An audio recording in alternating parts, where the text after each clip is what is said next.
Hello, fellow watchers and enjoyers. Ash and Piggy here from Watching Walford to bring you yet another edition of the Watching Walford podcast. It is episode 129. Today's episodes are going to cover the biggest storylines and takeaways from week 25 of 2025. All the episodes from the 16th of the 6th, 2025, all the way to the 19th of the 6th, 2025. Now we have some topics here. So obviously this is the introduction. So this is where you get all your popcorn and you sit down and then listen to us ramble for an hour. And then we have the topics coming up is Elaine and Linda's struggle, Joel and Tommy, and then everyone's here for Cat, Alfie and Zoey, and then we have the awards and the after show. So yeah. I like how you introduced you said my name first when you were doing the introduction. So, if people think that you're me, that's a big shocker. Yeah, I always introduce Ash first because he is the owner of this channel. So, yeah, I've been trying to buy it out like the Queen Vic, but I keep failing. I keep losing at Monopoly, just like I keep losing at trying to own the channel. Yeah. How are you doing very quickly, and then we'll get into it. Doing all right. Been a bit of a heat wave. Also been staving off the old virus. We've been avoiding it so far, but my brother and like my mum and her partner came down with it. So it's mostly been a week of basically self-isolating, which it's not great fun, I won't lie, but it's been all right. Not enjoying the heat though. Like my brother kind of joked to me, just like, how did I manage to catch COVID ahead of a fucking heat wave? So obviously he's like having fevers and stuff, and it's like 30 degrees, just having a meltdown, literally. Jesus, I couldn't imagine that, honestly. Jesus. Like, yeah, we're having heat wave problems again over here, lads. So, yeah, if we're by the end of it covered, drenched in sweat, just know why. I got up at 2 and then, start recording now at 3 p.m. So, he loves the chat, he does.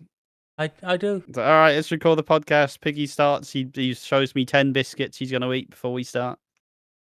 It's more like 3 or 4, but It was 5. Hyperbole's the part that gets 5 biscuits. I just need to eat my biscuits first. Now we're recording an hour later in the heat. Ridiculous scenes. Ridiculous. Yeah. By the end of this, I'm going to have the shorts on top of my head and be sitting bollock out in the chair. So that's... I'd rather not, mate. Well, if it comes to it, it comes to it. You know what I mean? I'll unbutton the shirt and everything. I know I won't be coming to it, so... Yeah. Well, some people might be coming to it. So... let's start, shall we? Jumping onto the joke and ruining it. Okay.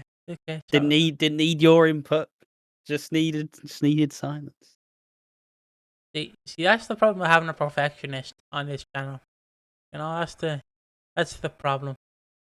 It's fun at the start, and then it just no. So where was I? What is the timestamp? 4:06. Put at 6. So Patrick Star. Elaine and George. Well, Linda at the start is really struggling behind the bar because Elaine does not want to come down for work. She's still upset that George has left her. She doesn't want to admit it, but she is very upset that George left her. Well, George. She did throw him out. I mean, yeah, he did cheat on her, to be fair, and she did cheat on him.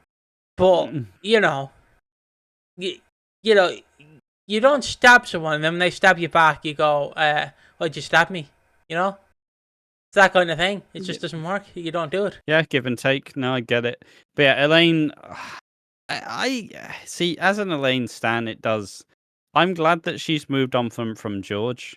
But also, we have to get to Elaine's by far weakest part of the character, is that she is insanely terrible at being sympathetic. Because she's just a cow. She's just a cow.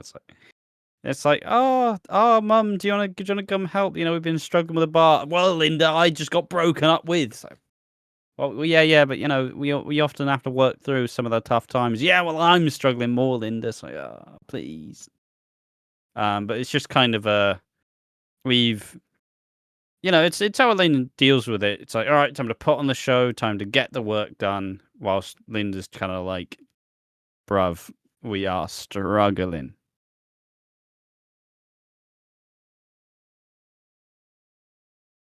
Oh, thank God. I just heard that.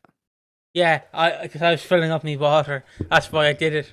No one heard. I hope I was viewed on OBS. If I wasn't, I'm sorry, lads. I'm a pig. But yeah, it's very weird because it's the problem I have with current EastEnders. It's just someone would cheat on someone, and then when that person does the exact same thing, or they neglect them, and then they cheat, like, you're the problem. And it's like, yeah, but you led them to that part. You led them to do that. They didn't Gene. want to do it, but they did it. Like, Gene, in my eyes, is always wrong in comparison for Harvey. Like, Gene, you neglected him, which led him to cheat. He didn't cheat because he didn't like you. He cheated because he didn't like how you were neglecting him. I guess I know you were going through a breakup, but still, it's the exact same thing with George and Elaine. Elaine. I'm trying to do the bit where you just come in and say her name correctly. But like, he's like, well, why'd you cheat on me? And I'm like, George, you might not have, talked to him out back and gave him the old boxer heavyweight champion, George Knight. But like, you did pretty much like talk to them about everything that's going on in your life, and like just neglect your wife. Because to me, if we're in the scenario where I have a new woman and I had an ex, which will never happen, I think there's more chances of Ash actually having a woman than me. Or a man. Or a man, yes, 2025. Or a non-binary. I heard they, them, pussy slaps. As I was saying, if in the scenario I had an ex and I had a current partner, and I just went to my ex all the time, like talking to them about, like, oh, I'm struggling a lot, blah blah blah blah blah. I'm gonna feel like that partner's obviously gonna feel mad. It's like, why aren't you talking to me about it? I will always remember when my mate Jake, he was kind of in a relationship with this. He was getting towards like potential relationship stage with this girl, and the main issue, and I've also had it in the past too, where they won't actually talk to you about the problem, but they will talk to someone else who will talk to you. Like, it's like, you know when you know when they do like the international press conferences and you have someone who is like the translator. They basically need a translator so you can hear about the problems in your relationship. And it's like, can you just tell me? Can I just hear the problems firsthand? We can fucking talk about it, please. And like that's kind of how George deals with his problems. He says it's fine, it's not fine, and then he goes and talks to Cindy or Sabrina. I'm surprised he didn't just add another ex in there just so George could continue to do it. But he falls back on comfort, and unfortunately, it's fine. It's just the lack of communication at some point just goes, fuck you. I've had enough. I've had enough of this shit. Just stop. Just look, if you say we're going to talk, let's talk. If you don't say we're going to talk, I guess I'll just move on and I'll just do it myself. Fuck them. It's like when you're in the playground and obviously, so it's like 3 people, but like, it's like, oh, Cindy said you have cooties, Elaine. And then he goes and spreads that lie. And then the lie comes back to you and it's just spread around. It's like, yeah, it doesn't work. But yeah, Elaine is like throwing, she drops a picture into the box. And then Johnny and Linda come in, and Elaine is like sad because she broke the picture. But Linda just comes in, away! Come on, Mom! Away! Away! Drops an elbow on it. Yeah. Smashes up all the pictures. I loved it so much because I remember watching that scene. Like, that scene released early, or some of it released early, officially by EastEnders. And I was just laughing at Linda and Johnny, like, what? Are you ready? Are you ready, Granny? Way! Come on, Granny! Fucking get in that box. Come on, love. But Elaine is, and then, because we were making the joke, or I should clarify, I was making the joke a lot, like who's behind the door in the live reactions. Elaine is sitting down in the chair, and then you just see this head pop in, like, "You're right, Elaine," and it's like George, and then George is like sitting down beside her and they're talking, and then Elaine goes to the bedroom, and then George's like, "I've brought you a sandwich. You're special." I'm like, "I hate you, but give me that sandwich, please." If I was Well, in that it's scenario. because obviously it's because Elaine basically says, George is like, oh, want to fix it, have you got an idea? Let's fix things. And Elaine just like, screw you. I think I made the joke like, food, you. No, George, I said screw you. Food. So he makes her a sandwich. He makes her some weird sandwich as well. It's like I think he made it like a ready salted crisp sandwich with some brown sauce. Oh, Which, if there's some butter on there, you know what?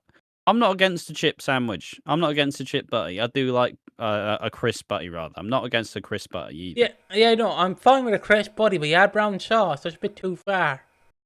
Yeah, what's wrong with brown sauce? Mate, the flavour's in the crisp and the butter, not the sauce. Fair enough. I don't know why you said it like it's some huge like drop the mic moment.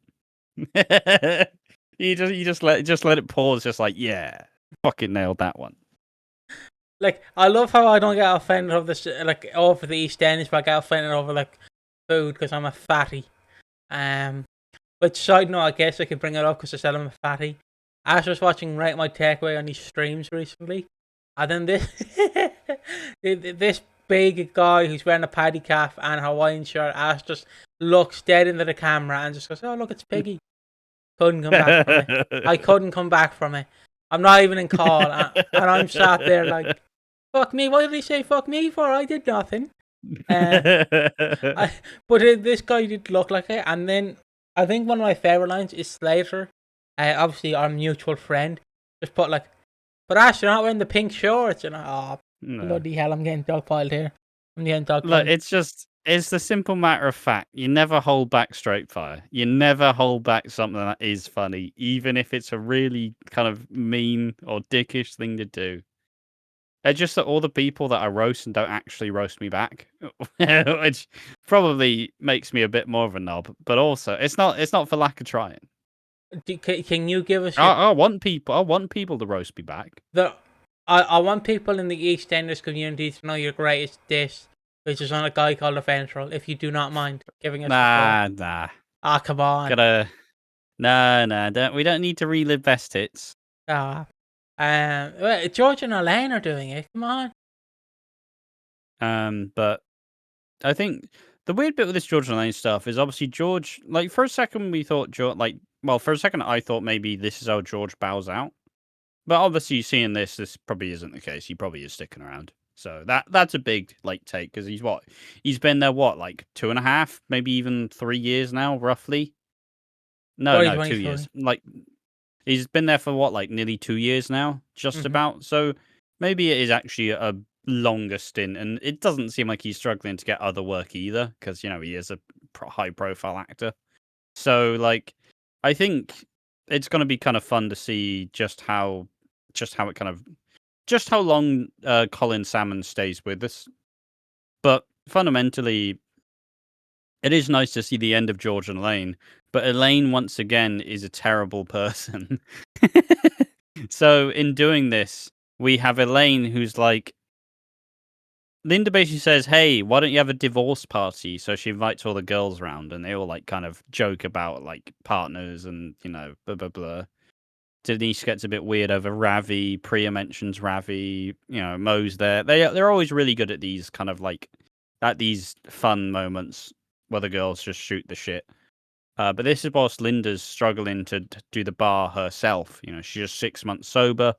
They do get some nice little hints. Some nice little ideas. Look, I'm not manifesting it, but seeing what they've teased, I honestly wouldn't mind.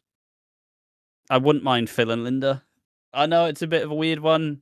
I know there's a bit of a gap, but they've been, Phil's been helping out. He is a sponsor, probably a bit of conflict of interest, but conflict of interest doesn't really come into it with relationships. Who the fuck knows? But Phil sees that she's struggling, keeps trying to support her, keeps trying to help her out. Goes behind the bar. Kind of cool to see Phil behind the bar as well. And he's just doing his bit to be a good friend and like a good support of Linda. And I don't know. I vibe with it. Yeah, I vibe with it too. And I guess we'll bring it up, kind of to an extent. Obviously a bit more talk about in the Joe stuff, but obviously, I know I got out of word from bloody Ash. So I don't know if this is an actual thing going on, but there was a guy on the subreddit complaining that like it's alright when women do it to men, but when Joel does it to a woman, it's wrong. It's like, yeah, but there's a big difference. But that's just briefly to say. There's a big difference between what the women were doing and what Joel did. Just putting it out there. Which we'll obviously get into. Yeah, I'm just saying, like, there's a difference. Well, it always gets a bit contentious whenever you have like, especially with like the Six and a bunch of what Chris Crenshaw did, where there'll be a certain group of people who will cry about. I'm just going to use the term pussification of men, which has been a big like buzzword lately, and about how the men are being made to look bad to make the woman look better, and it always just kind of spawns this kind of weird dialogue where you have people who think that men are being made to look stupid and it's kind of demeaning, and then you have people who are like, yeah, but lol, men have had it long enough. Like, oh, men are having some trouble. Oh no, but yeah, just always, and especially with what the Joel storyline is, going to get some. I mean, the best example of this is when Eddie Knight just started showing up and he was clearly a big racist. Yep. And you had someone saying, "Look, I'm not saying I agree with what he said, but I don't think."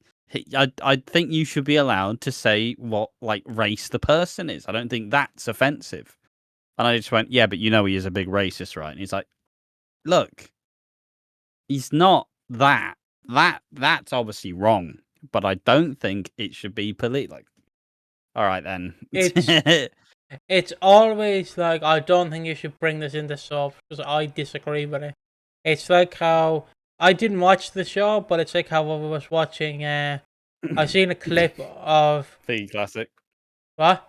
Piggy I classic. said the old Piggy classic. I seen a clip on a wrestling show that was taking place in Mexico, and obviously a big issue in America right now, which I'm not going to dive into, is obviously ICE. And if you don't know, ICE are a famous, well, infamous thing. They're just basically tearing apart families. And so a guy just, obviously you're in Mexico. Deporting immigrants. Yeah, deporting that legal are viewed as immigrants. illegal. Like, I also clarify, legal. They are legal there. They're allowed to be there. Just deporting them. So a guy came out and abolished ICE shirt. And then a bunch of people were like, he's wrong. Why are you bringing politics into wrestling? Why are you bringing it? And I'm like, mate, grow up. Grow up. He's allowed to have his opinion. It's the same. It's like there's a difference between what Joel is doing and what the women are saying. The women are just going, doesn't Ian have a tiny winky Denise? And it's like, yeah, he does. But Joel is just like, oh, he's just doing that. Like, he's just feeling up women. He's degrading them. There's a big difference between that. And if that is what Joel is doing is sexual assault. Yes, essentially, yes. Which, yeah, you did it perfectly. I didn't know if I could say that. And people need to realise there's a big difference. It's like, there's a big difference between that. And if you don't see that, I think you might need to recheck your privilege, But continuing on, yeah, so all the ladies are talking about, like, you're single now, Elaine? Single and ready to mingle like a Pringle. Let's go. Way. And she books a cruise for Priya, a single cruise that costs $5,000, and I'm like, come on, Elaine, come on. And Elaine went to the Piggy School of Money. Look, I'm not saying I spent 60 quid on the monkey behind me, the PG Tips monkey. It was 30 quid in reality. Oh, thank God, thank the Lord. It was 30 quid. It was 30 I was about quid. to have a heart attack. But like, that monkey behind me is not even PG Tips monkey. That is ITV Digital monkey. So like, that's a very original one. Which ITV Digital was like Sky, but it just failed even worse. So yeah. And now the monkey is owned by Red Nose Day, that charity. I forgot what it's called. Comic Relief. Comic Relief, yeah, it's owned by Comic Relief. Oh, now. Sports Relief. I don't know, whatever it is now. Yeah, Anyways. so Monkey gets like, so if you want to advertise Monkey, you can. You just have to pay them. I think, oh, fair enough. It's a very weird situation with rights. Is all I can say. But like, if you went to the biggest school of money, like it's only 60 quid. It'd be fucking fine. Don't worry about it. It's why I'm not. Yeah, and Elaine just drops $5. Just. Yeah. And it's not like she dropped $5 of her own money. She went into the business account, paid for it, and went And this while Linda's struggling at the bar, like just looks at how much time she's been sober. It's been 6 months. 6 months sober. The Vic isn't doing very well, having cash flow problems. Just drops $5 on a non-refundable men's singles cruise. That'd be like me buying porn on the fucking Watching Walford bank account, wouldn't it? Essentially, it's not even my own money. It's just the Watching Walford money. Like just doing it. But continuing on fairly quickly, just let's divert that. So Phil gets behind the bar, helps Linda pull a few points.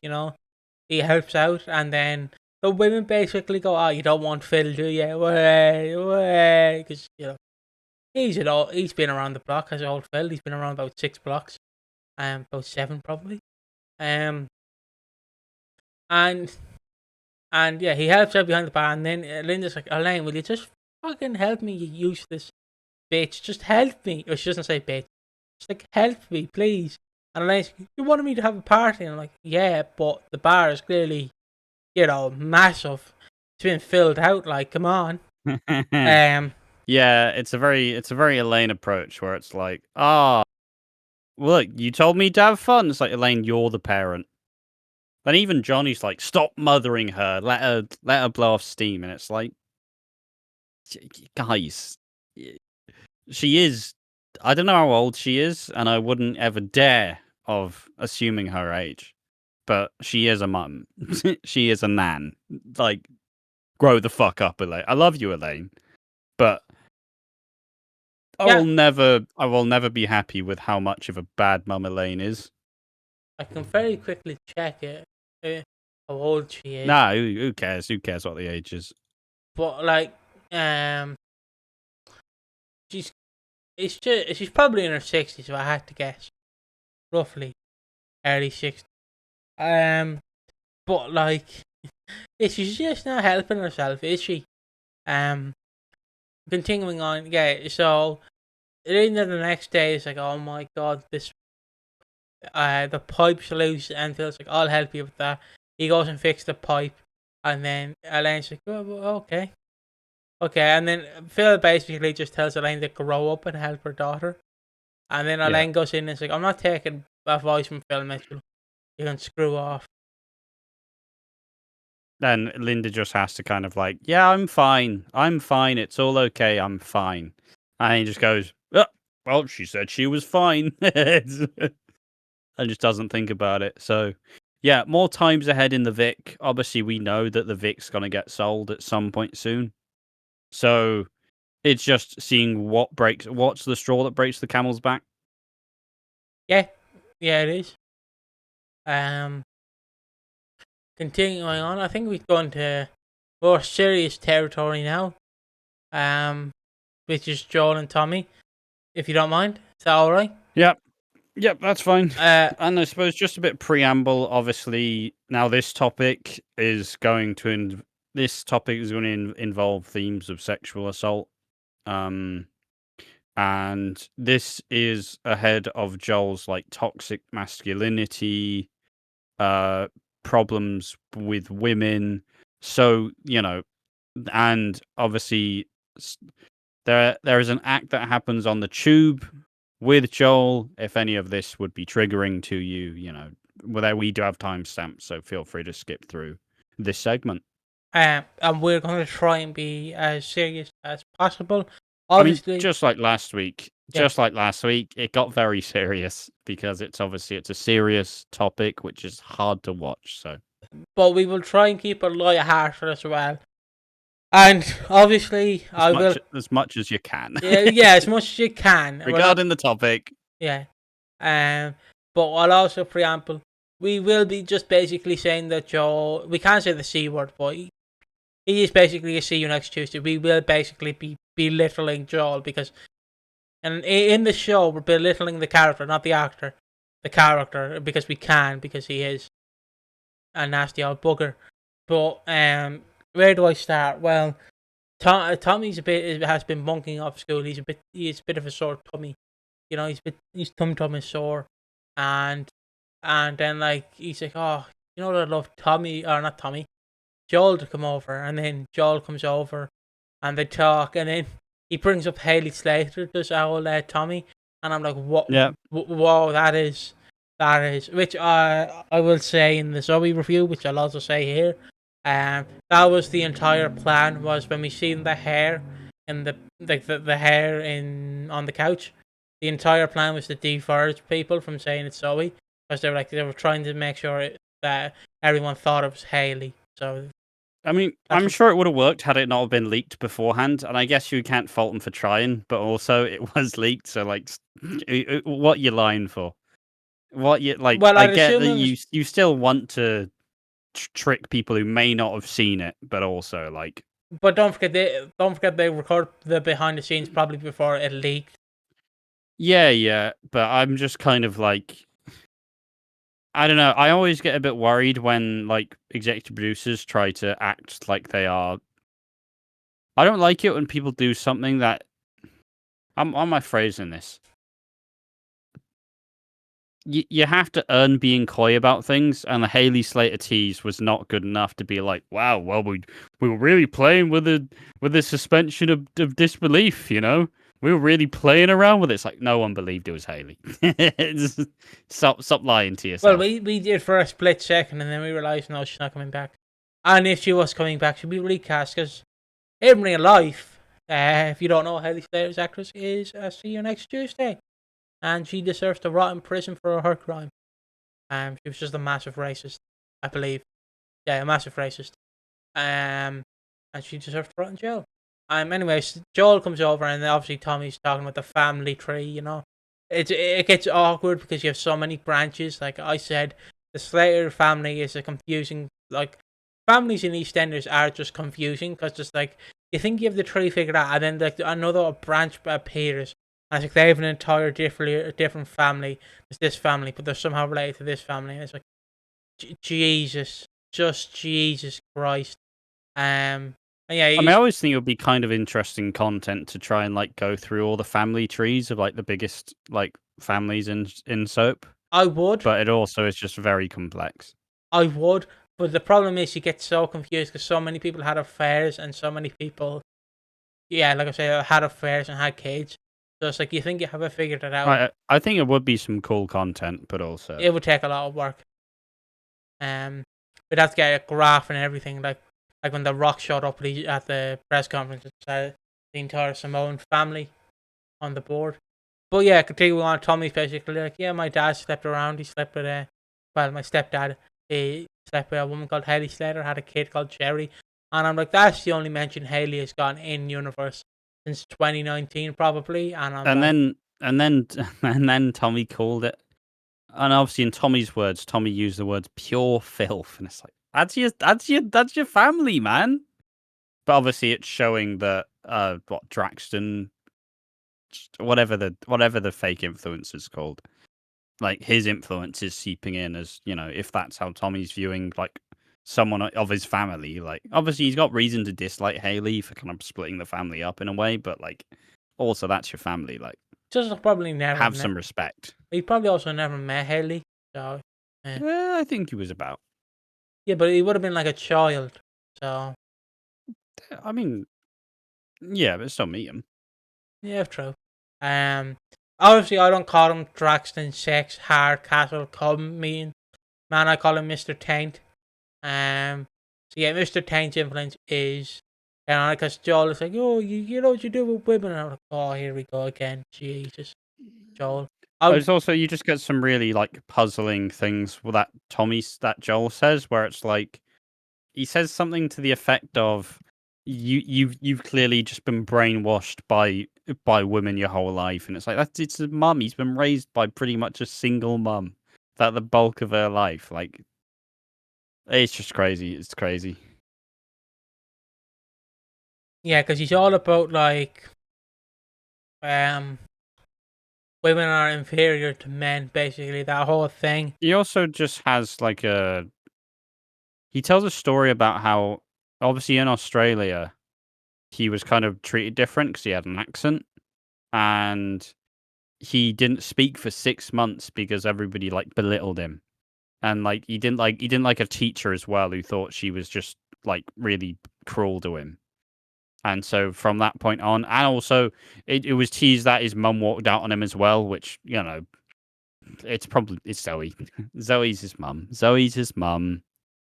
And speculation. Let's just remind that, some people take what we say like as gospel. Speculation, Zoe's his mum. Yeah. So from his like mums walking out on him, not really having a female role model to kind of look up to, it's really kind of shaped his view on women. And I still make the joke, right? Because you have the weird group of people who like hate like people who do like OnlyFans and do sex work. They call like they'll try and like degrade them by using the term like fatherless. But for this kind of instance, I'll just use the term motherless because they clearly just weren't raised with like a strong like woman role model in their lives, and it shows. See, It shows. just to give my stance on it, I don't care if people do OnlyFans or anything like that. Because if you want money, No, that's the topic you want to go into. What? I said, I don't know why that's a topic you go into. Yeah, but I'm just saying, like, if you want to do that content, go ahead. I'll subscribe if I like you. Mostly if you're trans, let's be honest. But you know what I mean. If you want to do the content, go right ahead. I don't care if you're in a relationship or not. If it brings you money, do it. I don't care. Like, it's stupid. Like, even though I'm not getting into it, but Ian and fucking iDubbbz and the woman where basically everyone called iDubbbz a cock because his wife was doing OnlyFans. I'm like, who cares? It's the 21st century. It's like the people who go on like queer people's accounts, and like, so obviously I think there's a guy called Charlie. I forget his last name, but he's like a singer. He's like he dresses feminine, basically. Feminine is the correct term. Like wears women's clothing, has women nails, like the feminine stuff. And people just come to these posts going, "You're fatherless. Oh, you don't have a father." Ha ha ha. It's not original. You don't have a father. I'm like, grow up. He's proud to be who he is. He's a queer man who is proud to dress how he wants to dress. You coming fatherless is probably him getting yelled at the F slur in public. He's used to it. He does not care. Like, grow up. These people are not affecting your lives.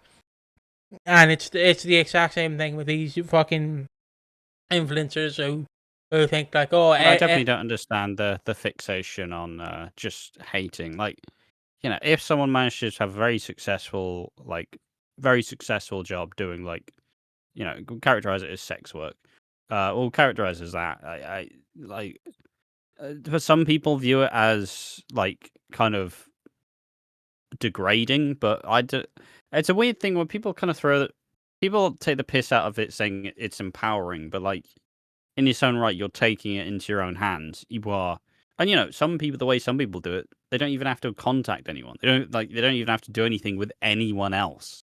Like, if they just sell like pictures of themselves, like, it's a pretty sweet gig. I respect it. Obviously, there are probably some people do push boundaries, and some people who get into it for the wrong reasons, or may do some stuff that may look bad for other people. But like, we're all just trying to live. We're all just trying to live and make money and survive. Yeah. Some people find an interesting way to do it. Like, I subscribed to Finster's OnlyFans. That was something.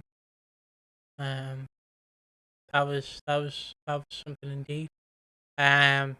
Like, just who cares what they do? It's their life. Who really cares?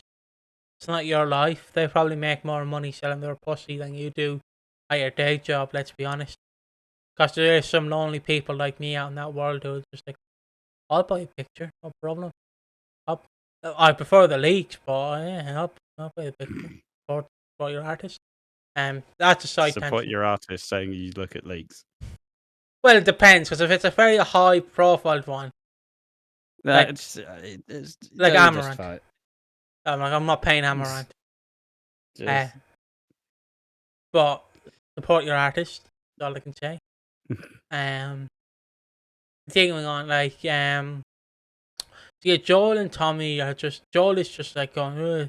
So bring me around London and show me the sights. Joel's like, or Tommy's like, I don't want it, and then he's like, I'm taking this picture with me.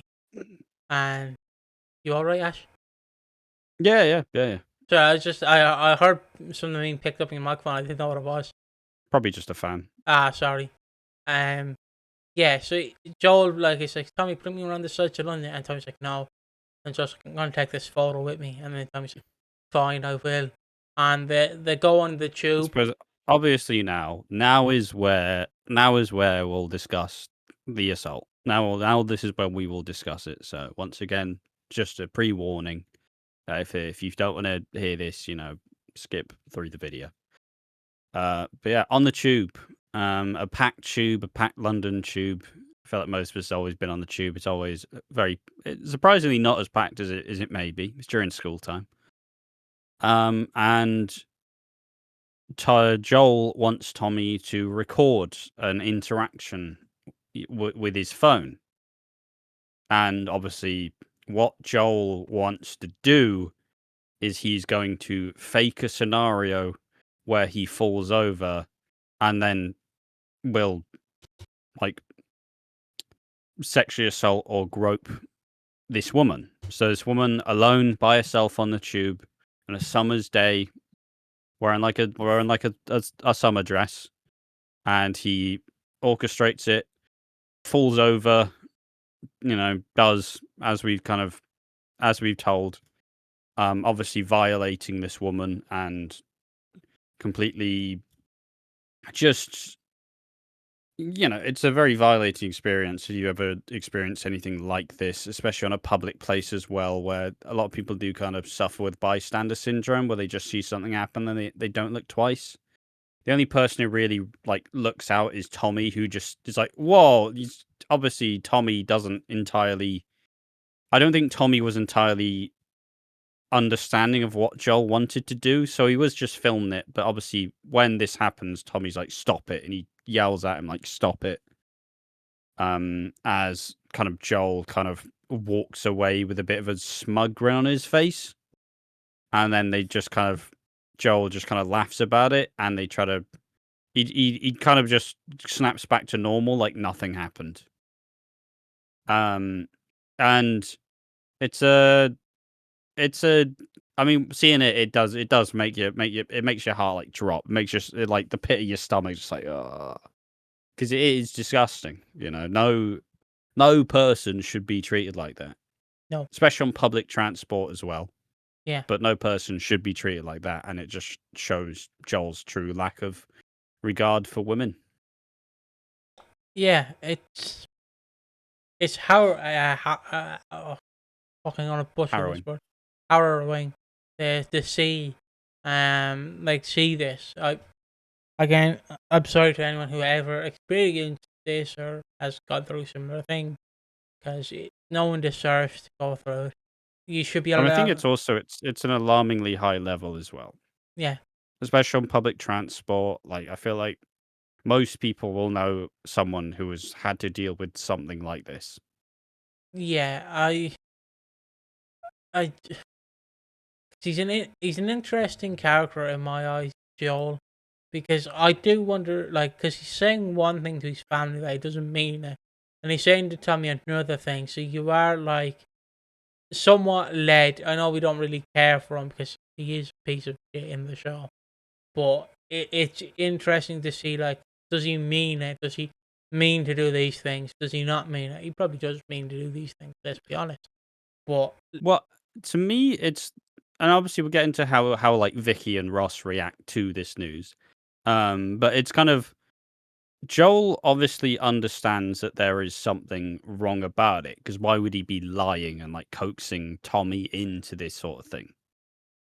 So he obviously knows that something about it is wrong, and knows that his actions before what he did in Australia, led for his whole life to be kind of like he had to deal with a lot of upheaval. But and in the same way, as we'll get to, he's also kind of been he's kind of been enabled in a way, with obviously previously Ross covering it and like paying people off. This, whether intentional or not, enables this behavior and allows it to continue. So it's really, and it's why I always say this about these sorts of serious topics, because I describe a lot of these things as it will be hard to watch just because of the subject matter, right? It's a very kind of, this could be a very triggering subject matter for some people. It's a very, it's a horrendous act that does happen. So it's why I always say this stuff is hard to watch, because, it's not for the faint of heart to see this sort of stuff depicted on our TV screens. But yeah, it's really gross, but it's kind of to depict something like this and to go for the story that they are, you unfortunately have to show the very grisly side of these sorts of things. It's how again, like I say, it's harrowing because as the internet grows and grows, there's going to be more of these in real life, more of these, gobshites basically. We're just going to tell you how you should treat people, and honestly, that's not how you should. To treat a person, you No. treat them how you want to be treated, and that's how I view it. And Treat them as people, fundamentally. yeah, and like We're all if you human. want to gladly listen to a gobshite tell you how to deal with women, go right ahead. I don't care what you do with your life. Just don't like hurt other people, because I think people who do that are stupid. Like like you're a gobshite if you listen to like people like Taint. That's what we call him now, Taint. Because you need a better life. You need a better. I don't want to say you need a better role model, but you definitely do. Like, I mean, it's the annoying thing, right? Where, and I've said this before as well, where not 100% of what these people will say can be like, they will give advice that will work for you in a sense, where they will tell you, work on yourself, be more confident, be the person you want to be. That stuff inherently, and that's how it gets you, right? Because they get you in by giving you, and if you feel like you want a role model, you want someone to look up to, want someone to kind of model yourself by, I mean, most people kind of depict a lot of these people who fall into these like toxic masculinity things. A lot of them kind of, I say, joked about them being motherless, but a lot of them kind of don't really have that kind of like strong male role model that they kind of work to be.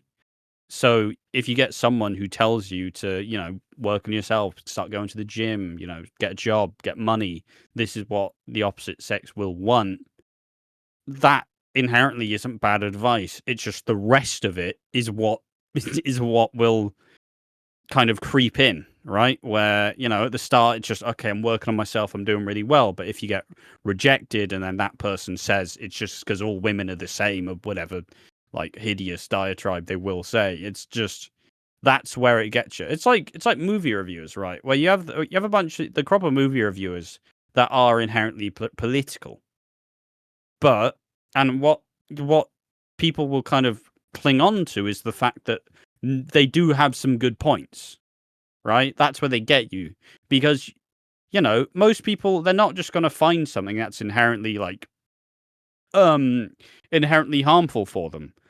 You don't necessarily seek out, can I find a toxic masculinity guy who doesn't respect women? You go, no, this is like a life coach. This is someone who's going to improve me.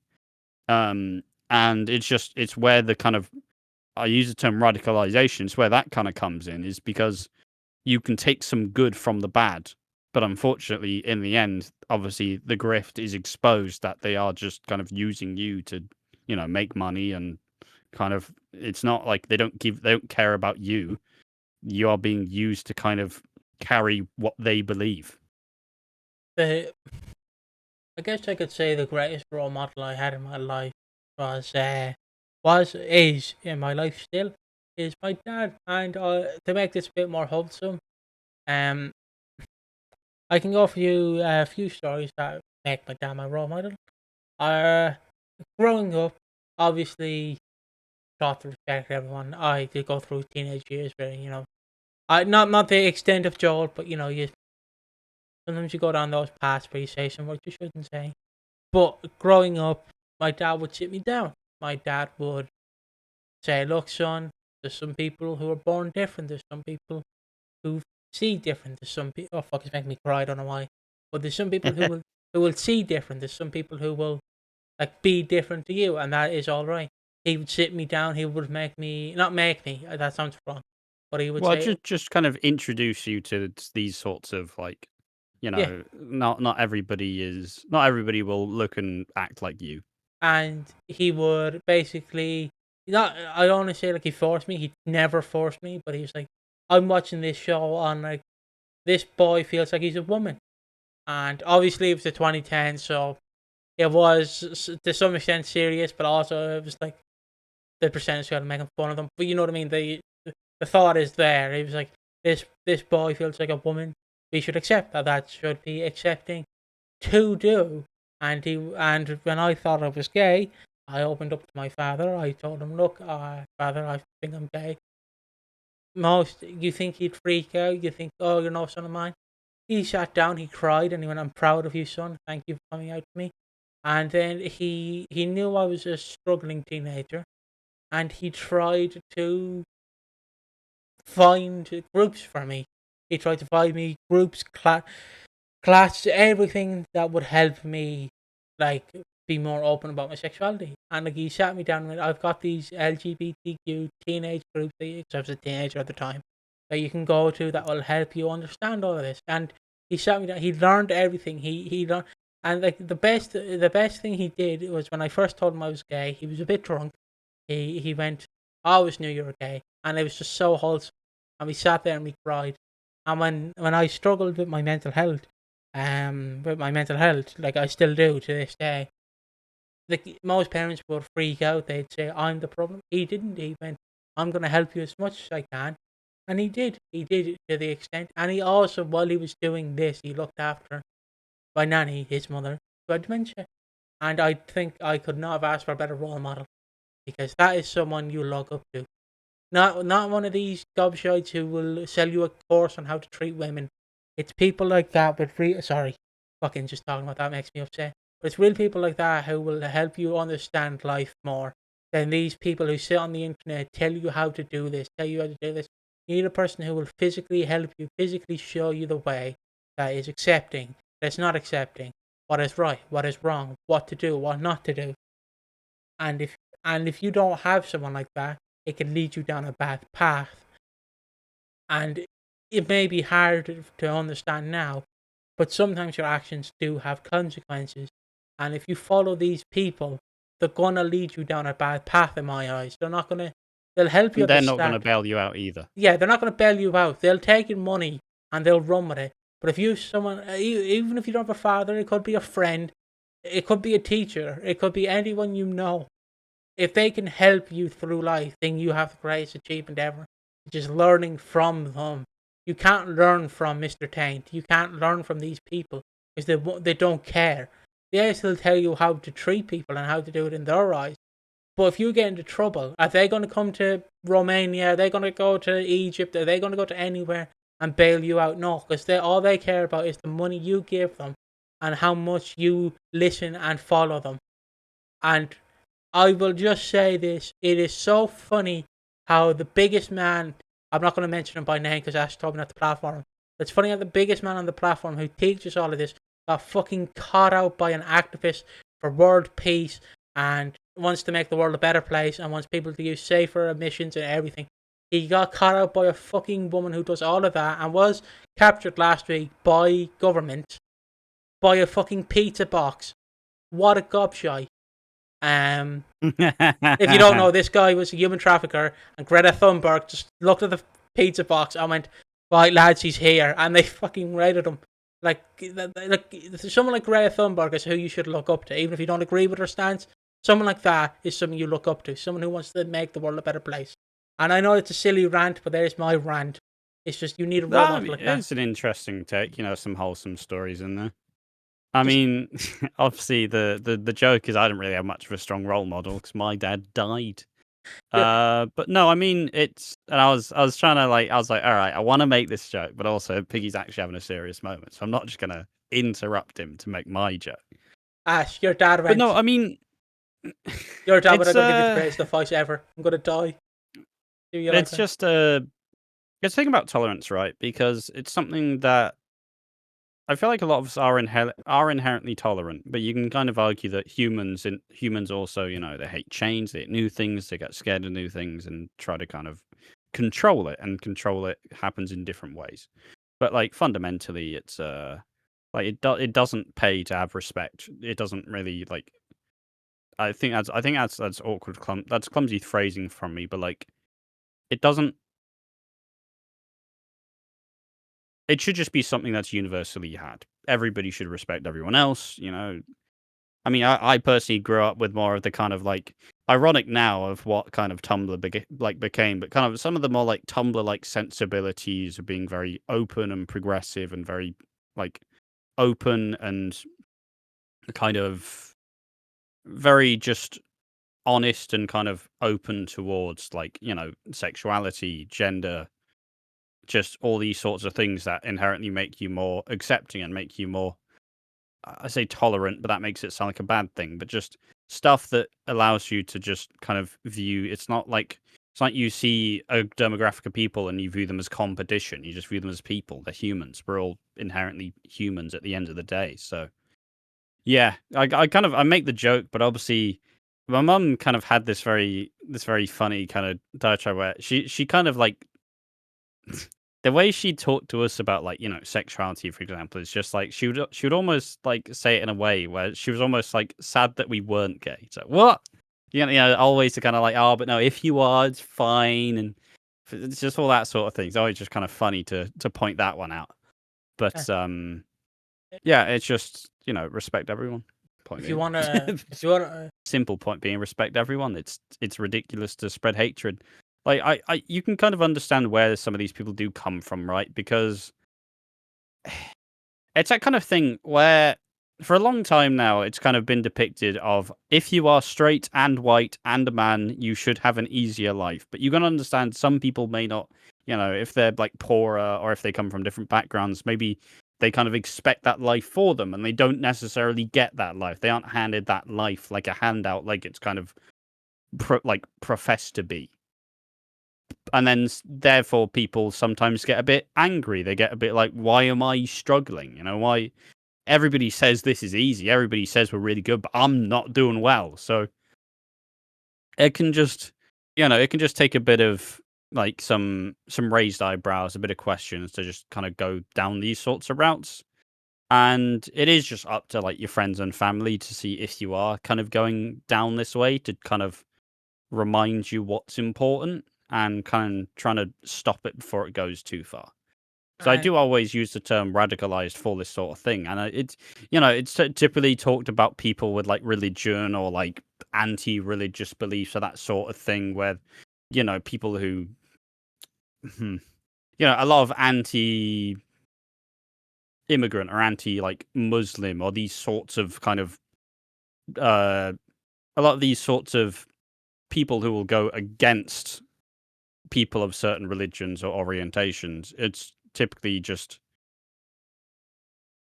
it's usually just spurs from maybe a parent was anti this group of people, or maybe it just kind of builds and at some point it kind of, I mean, some people will even go too far and it'll become all they care about. So it's but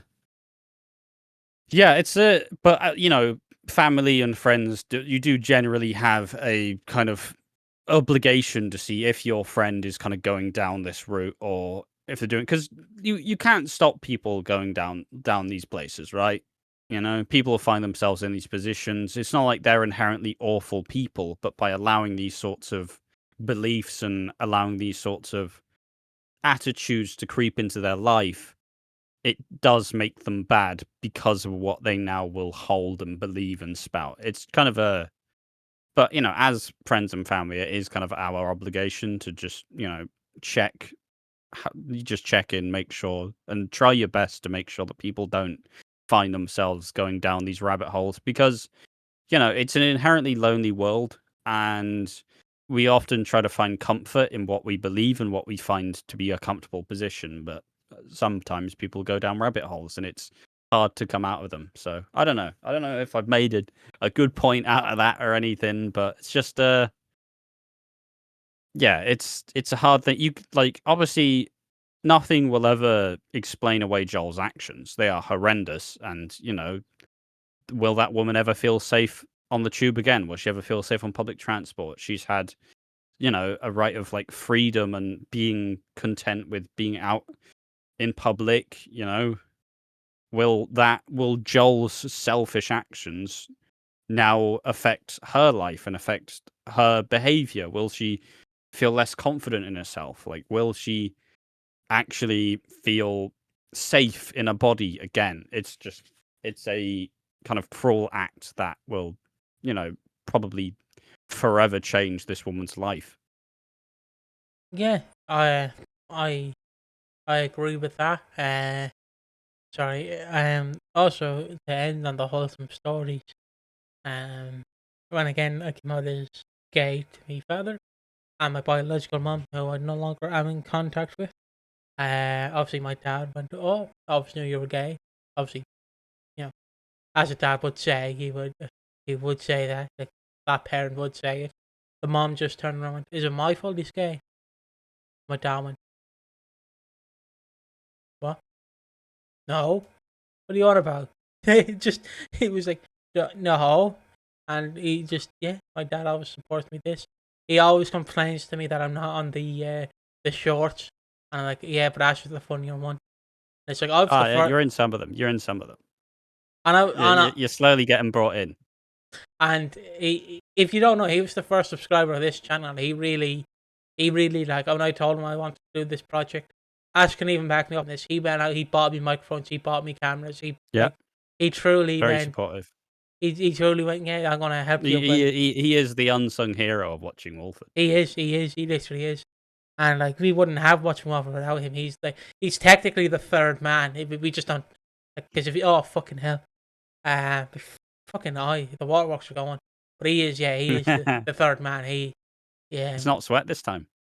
It might. I'm just gonna lie and say it's Sweat. Okay, let's just get it out there. But yeah, no, there is a real importance on like good role models, right? Because everybody, like, a lot of people are inherently impressionable, I think, is the problem, right? And that's why a lot of these kind of more grifter types have kind of crept in, because if you feel like you're not in the position where you want to be, you want to find and kind of affiliate yourself with someone who will get you to where you want to go. You will find someone who you believe in and believe is right, and therefore, if you're then taken in by one of these characters who proceed to share like pretty awful beliefs and kind of bleed in, you're not like treating it as like a guy who's trying to convert. It's like religion, right? A lot of people have this stance of they're not religious themselves, but they don't want you to kind of spout your religious beliefs to you. Like, most people aren't. A lot of people aren't religious, but they don't mind religion, but they don't want someone to kind of depict what their beliefs are onto them. You don't want to hear about it, right? But like, it's never really viewed as the same thing, because these people, they are preaching ideology, right? In a sense, it's a way you live your life.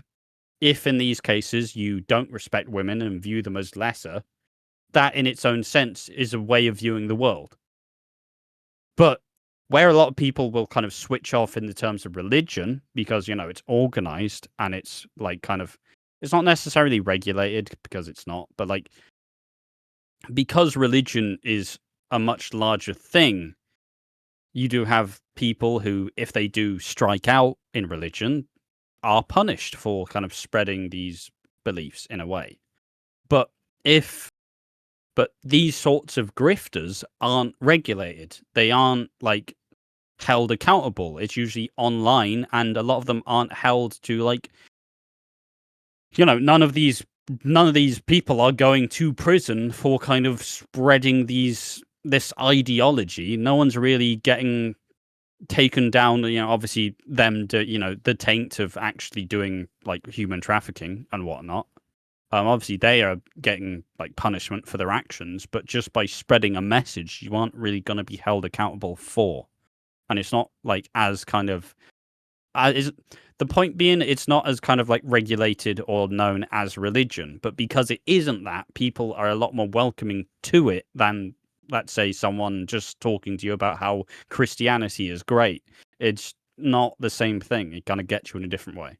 Also, just on the taints, one of the funniest things I found is when they fled, I think it was Romania, to America, and the president was like, I love the taints, and then the president went, and then it's like, yeah, they've been caught again, and he went, well, deport them.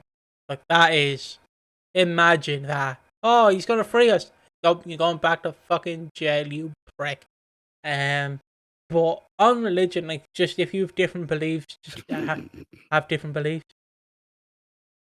Wow, what's funny? No, it's just we're hitting all the targets apparently. All the targets. But like all the like unwritten rules about content that you don't talk about are being talked about.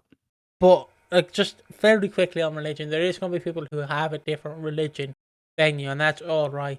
I used to look up to people like Ricky Gervais on religion, but looking up to Ricky Gervais on religion is something. But it's very wrong, because if you don't know, Ricky Gervais's life of a religion is just, you believe in a god, I don't. It means I'm better than you. I'm more privileged. And like, Ricky, I don't care. It's why I couldn't finish The Afterlife. I watched 1 or 2 seasons of it, and I just couldn't finish it because he kept putting his views into the show, and I'm like, oh my Christ. I mean, you do tend to just, especially the Ricky Gervais thing, where it feels like he's intentionally setting up like scenarios where he can kind of talk about his beliefs, which we all do, but like it's just kind of, and I win, and I win the argument. So that's just it's not a good account for things. No, and like just believe what you want to believe. Like personally, to me, I don't believe in religion. I have a Jesus action figure, which Ash always makes fun of, but I just like the fact of like having Jesus on a display with Lord of the Rings is funny in my eyes. But like I said, to me, I believe the Bible was constructed by a bunch of stoners who just sat around a campfire and just bullshitted their way through. Or that Jesus was just a mate in a pub that everyone talked about, respected him. It's like, oh, you said you can walk on water. Good old Jesus. But like, if you believe that there is a God, you believe that there is an afterlife, so be it. We will all experience it when we're dead. But yeah, just respect everyone's religion, really. Just do that. And just tolerance. Just be tolerant of people. We're all humans.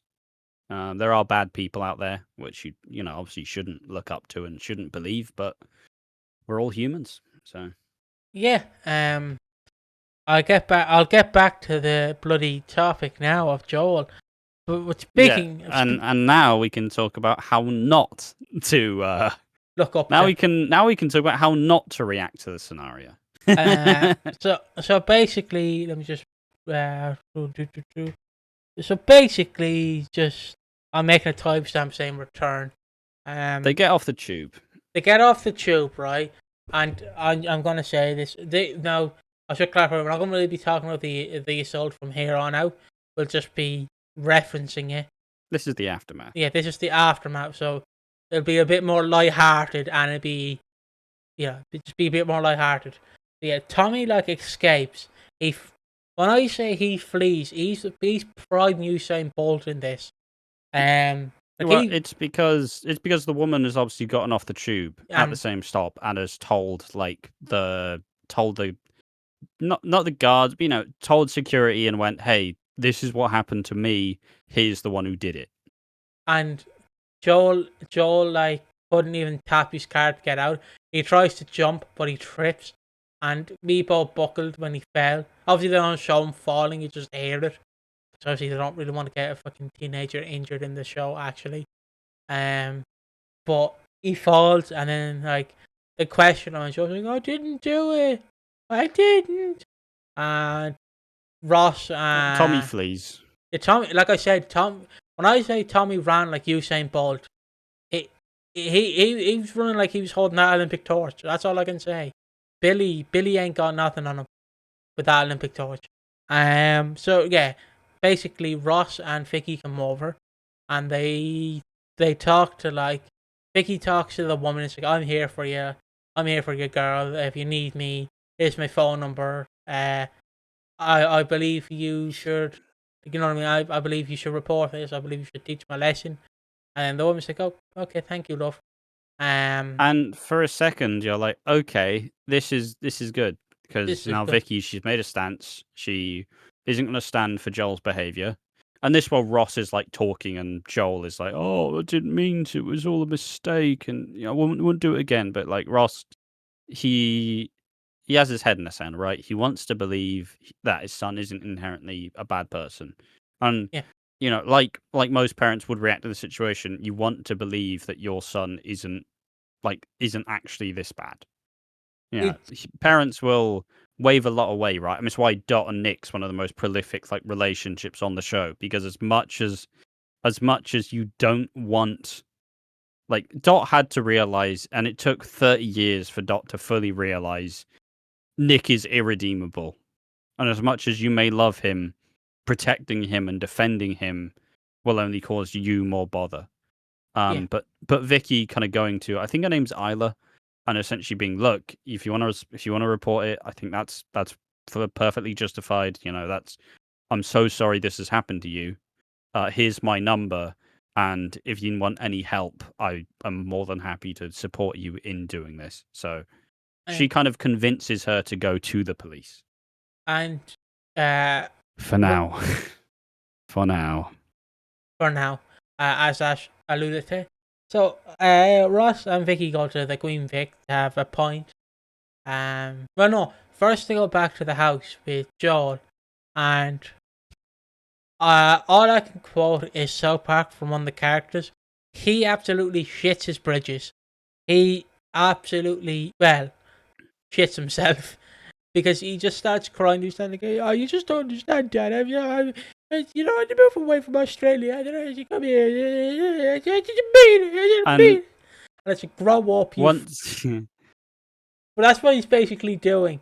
And I'm like, yeah, and once again, like, he's trying to explain away his actions. yeah, Obviously, you can't explain away these actions. But the main issue is Ross is, once again, he's too happy to look the other way. Because obviously he paid them off. He paid the previous ones off. If this happened and Joel was reported, he would be on a sex offenders register and he would be held accountable for his actions. But he's not, because Ross paid like the family off. So Ross, he doesn't want to believe that his son is a bad person. He doesn't want to believe that his son would do this. And because Joel is saying the right things, like, oh, it's a one-time thing, I didn't mean to do it, I'm sorry, it's not what I really believe in, it's not what I really want to do. Just all the excuses, right? All the lies and excuses he can do. And Ross is taken in by his son because, as I said before, he wants to believe he's a good person. And then Vicky's like, they kind of reach a bit of an understanding where Joel's like, I won't do it again. It's not happening again. And then he goes out to, like, I don't know, he goes and does something. But that's where Vicky kind of steps in. And Vicky takes a different approach. She's not his mum. And she cares more about Ross than she does Joel. She cares for Joel, but still, essentially she basically just squares up to him and threatens him, like, don't you fucking dare do that again. A lot more, if Ross is like if Ross is good cop, Vicky's bad cop. This is how Dan Watts would treat Nick Cotton, in a sense. Because she absolutely grabs him and just like pins him against the wall like that and goes, "Don't you fucking do it!" Like she is then watches kid. You can tell she's then watches kid. It's like, don't you fucking dare do that again. If you do that again, there'll be more problems. You know, you've been essentially like you've been raised better than this, so don't you fucking dare do it again. And he gets shaken up by it, of course. And obviously, it's a very catharsis thing. It's a very cathartic thing for the viewership because we're like, yes, he's getting some. He's getting some like some comeuppance as such. He's being told what's what. But then it kind of gets to the and once again, probably going to get a bit more serious here. But this may be a smart approach for Vicky in a way to deal with it for now. But Joel, from everything we've seen, is very unlikely to stop. He's proven, now this is twice, he doesn't really care.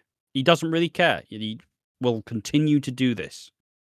He will likely be a repeat offender because he simply doesn't respect women and just wants his own validation from it. Right. So Vicky kind of squaring up to him and kind of terrifying him for now may be the right approach. But I am worried about if it continues. Right? Joel has a problem with women. Joel has a problem with strong, like powerful kind of women who women. I don't know.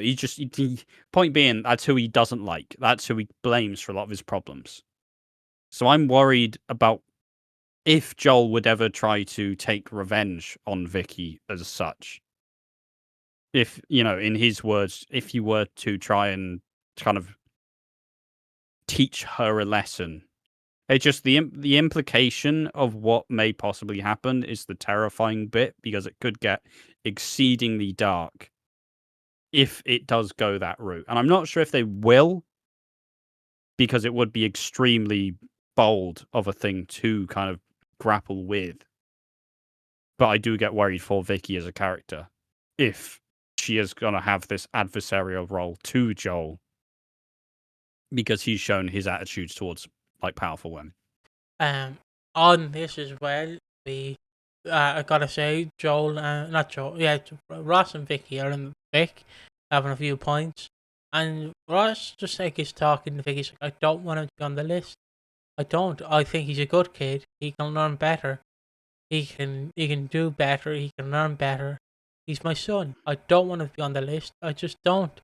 And then they sit at home, they cuddle up, and Vicky's like, okay, yeah.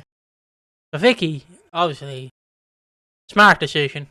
It's like, Vicky, who stands up for the woman, stands up for her, is very open and very vocal about being supportive, rings her. And what does she do? Okay, I'm just going to clarify, when I said smart decision, that was sarcasm, just for people who didn't get it. Just putting it out there. I don't want people to think I actually think this is a smart decision. This is the wrong decision. You should never do this in your life. Like, this is plain down bad. She basically goes up to the woman, and the only thing I could describe it is like when you want a new toy, but your parent isn't budging. I know that's a weird analogy, but she's basically like, please don't go through with it, please. I'll offer you money. How much do you want? 500, 600, 2K? How much do you want? Please just don't go through with it. I don't want him on the list. He's a good kid, please. The chorus won't listen to you. Please don't do it. Please don't go through it. You don't want the hardship in your life. Please, please, please, please. And she's like, oh, fine. What toy do you want? Well, so it's the ridiculous stance where Vicky, who previously supported her, now seeing how much it means to Joel to support, now it means how much it means to Ross rather to support, his son. She then enables Joel's behavior by being willing to pay the girl off. Yeah. So, like, Vicky, we may have commended her approach up till now about how she's tried to handle it. Unfortunately, by not having Joel face any comeuppance for his action, not by allowing, the police to try, or not allowing the right decision to have him face consequences. The lesson to have him learn from his actions by paying off this woman. Now it once again is going to enable Joel's behavior even more so. And this makes both Ross and Vicky enablers. And, the behavior's only going to get worse. It's crazy. I'm just going to. I appreciate that it has to be done. Yeah. But it is horrendous. I will put it out there that this should never be done in any scenario. Never do this, please. Especially this. Like, don't do neither of these activities, but especially never do this as well. Because if she does go to court, Vicky is, let's be honest, fucked. Because she's essentially blackmailed someone. So, yeah. But and obviously what I meant by that more so is the fact that for the story to be told, there are going to be good characters and bad characters, and Ross and Vicky, by enabling what is now a sex pest, what is an abuser in a sense, that is enabling his further actions. So this does make them bad people for enabling Joel. But in the same way, obviously they want the best from Joel. It's just that, and as we will later learn, Joel's behavior isn't going to correct itself. He will continue to keep doing this sort of stuff until he is stopped. So yeah, it's brutal. It really is. But unfortunately, you can't protect Joel. Joel's actions are unforgivable. But by choosing to protect Joel, you're not as bad, but you definitely aren't helping. I would say you're as bad in my eyes because you shouldn't do it. Because I just again, you aren't inherently obviously they're against what happened, but they are giving Joel the room for him to potentially do it again. Because in this scenario, if we're viewing this from an actual lens as a parent, if this was our kids, from an actual scenario, you wouldn't, obviously, no one would want their son or daughter or whatever they are on the list. We don't want that. But the thing they have to do is you kind of have to teach them a lesson. And the only way you can teach them a lesson is by actually, letting them face the consequences. Yeah, exactly. I didn't know how to word that normally. I completely fumbled. Thank you.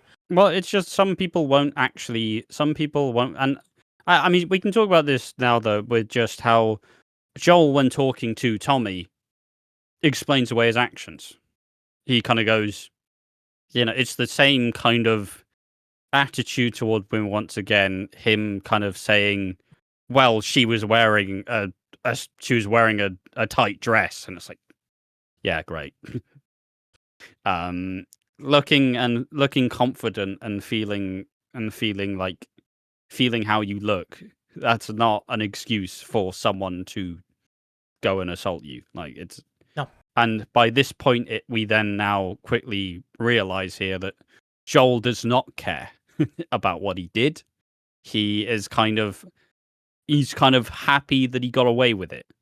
And in its own right, this kind of, I use the word voyeur, this kind of getting away with this kind of public thing and degrading is, it's playing into what Joel wants. So, and I suppose the interesting part of this, though, is the way they've kind of made this up is obviously Tommy is his friend, but Tommy doesn't have many friends. So now Tommy's finally got a good mate who he likes and he trusts, and so far hasn't really done anything to cause him problems. But Tommy has been raised by Kat, has been raised by a mum, had a very strong, woman role model who has been through a lot and gotten through it. So you have Tommy, who is more likable because he's had his problems, but he's moved past them. And now we have Joel, who's this kind of overbearing, perhaps in a world what Tommy would want to be like without all the horrific stuff he is doing. The kind of confidence, being with people. Maybe he does see Joel as a bit of a role model. but obviously not realizing how far Joel's like cursed ideology goes. Now we have Tommy, who is more likable, but is now impressionable and naive, is now being led astray. So we feel bad for Tommy because he is being led down the wrong path by Joel. It's and also Joel. Just making sure I counted him free, so I'll go back to me. Just on this again, Joel is like, Tommy, give me the video, and Tommy's like, okay, and then he deletes the video, but Joel's like, gotcha. Yeah, he suckers him in. He's like, Yeah. oh, look, mate, look, we've had some problems, but, look, it's all fine. It's all fine. We're still mates. We look out for each other. Just send me the video and it will all be fine. And as you said, he does the gotcha. So then Joel is like, yeah, well, now you've sent me the video. So it's proven that you recorded it and you were there. So, but we're mates. We're mates, we won't snitch on each other. So once again, Tommy's now being taken advantage of in a way for Joel to cover up his actions. It's tragic to see, but I don't know why I went, but it's going to be a very dark path, and we're going to try and be as serious as we can when the time is needed, and when not to be serious when the time is needed. I say that as I'm staring at a Batman action figure who's looking at my screen. So yeah, I guess now is the main event of this whole debacle. I think in just form of like just a kind of it has been very good though. It's very good. It's, as I said before, it's very hard to watch, but that comes with the nature of the topic. But fundamentally, I think it's a good storyline to tell. I think this will be a breakout storyline for Tommy first and foremost. I think Tommy is kind of he will get caught up in this entirely, but all in all, this is a really kind of big, impressive storyline, and I'm surprised it's happened in its own right. And I think it's a really big choice by Ben Wadey, and I suppose somewhat Chris Crenshaw as well to set this up. But they so far have done a really good job of it, and the way it is so polarizing is proving that it is actually being depicted quite well and important to spread information and kind of teach, and because that's what these social issues are here for, right? The social issues are here somewhat to educate people who, maybe some people will have gone through it, but educate people who may not have experienced or be aware of these sorts of things happening. So, people always complain about social issues, but I do think that they are inherently important to soaps because it does serve a good point in educating and raising awareness and trying to support these sorts of these stories and depict them in a serious and proper light, while still they also get awards and stuff. It kind of a give and take, but the best social issue storylines are ones that are remembered years beyond, like Little Mo and Trevor. So it's just it is hard to watch because it is depicting really dark themes and really dark stuff, but it comes with the territory and it is being done very well. Yeah, and I have no more to say on that. I just want to quickly move on, as well, we've said our piece, and I did a little cry on camera, so there we go. Not the first time, not the last. Not the last time. I was just thinking in my head, oh wow, Ash called me fat again, let's go. But yeah, always, just to end it there, and obviously into the segue of this, I always have good role models. Just keep your good role models, even if it's like this guy behind me, PG Tips Monkey. I always just have good role models. But yeah, Cat, Alfie and Zoey. So like I alluded to earlier, I watched the behind the scenes video of this return, and what Ben Wadey, or the director, I forget what the director is called, just to peel the curtain back, and then I'll obviously get into what happened in the universe. I brought this up in the Tommy bit, but the reason why Tommy mentioned Haley was they wanted you to think, oh, Alfie is obviously gone to see Stacy and Haley. So it's oh, would you believe it? Because they didn't know at the time. The son will be like, how much you giving us to leak this? Okay, fair enough. Like someone told them, and obviously they leaked it. But that was their entire plan. So you see the woman's dark hair, you go, oh shit, Hayley's back. Obviously, probably different actress. Let's be honest. And we see them. We also see Alfie and Kat being lovey dovey, and like then Alfie talks to Jean, and then Alfie's like, oh, I've got a phone call, Jean. Jesus, I don't know what's gonna haunt me worse when I get into my 80s and have dementia. Fucking that ringtone. I'm gonna be just in the home, like, you know, like how granddads would have war flashbacks. I'll be having flashbacks of that ringtone. You have an Alfie Moon 2018 flashbacks. Oh no! Be talking. Give the TV back to Ian. It'd be like, you know, like how in Spider-Man 1 where Green Goblin's like talking, like the mask is talking to Norman Osborn. I'll just have a little Nokia phone talking to me like, you must remember the past, Piggy. Oh. But yeah, essentially he gets a phone call. It's from Stacy, who we then learn hasn't been staying with Lynn. I think Lynn does have the kids, but she's been staying with someone else. And throughout Monday's episode, they do kind of try to. They tease us with, oh, it's a black-haired Slater woman. Is that Hayley? No. But basically the bulk of Monday's episode is about trying to who's behind the blanket, who's hiding away, essentially. And it kind of becomes Alfie and Stacey's job to kind of try and smooth the family round to it while still having this kind of like burgeoning secret that is going to cause problems. So it's yeah, and obviously it is Zoey Slater. We done 2 videos on it. Like, it is Zoey, who is clearly been having quite a rough time. You know, she's not really hygiene's not really the best. Like, got really old, like eyeliner on, kind of all smudged. She's clearly in show not been having a very good time with things. So, and then it now becomes Stacey and Alfie's job to try and help her sort things and get better, while still having this kind of like Kat, Jean, and Harvey are also still farting around, and Zoey doesn't want them to see them. So it kind of becomes a game of cat and mouse. Or hide and seek. I just quickly want to run through the episode if you don't mind. So on Monday's episode, like obviously Alfie gets a phone call. They found the limo. And then he has a quickie with Kat in the Minute Martin.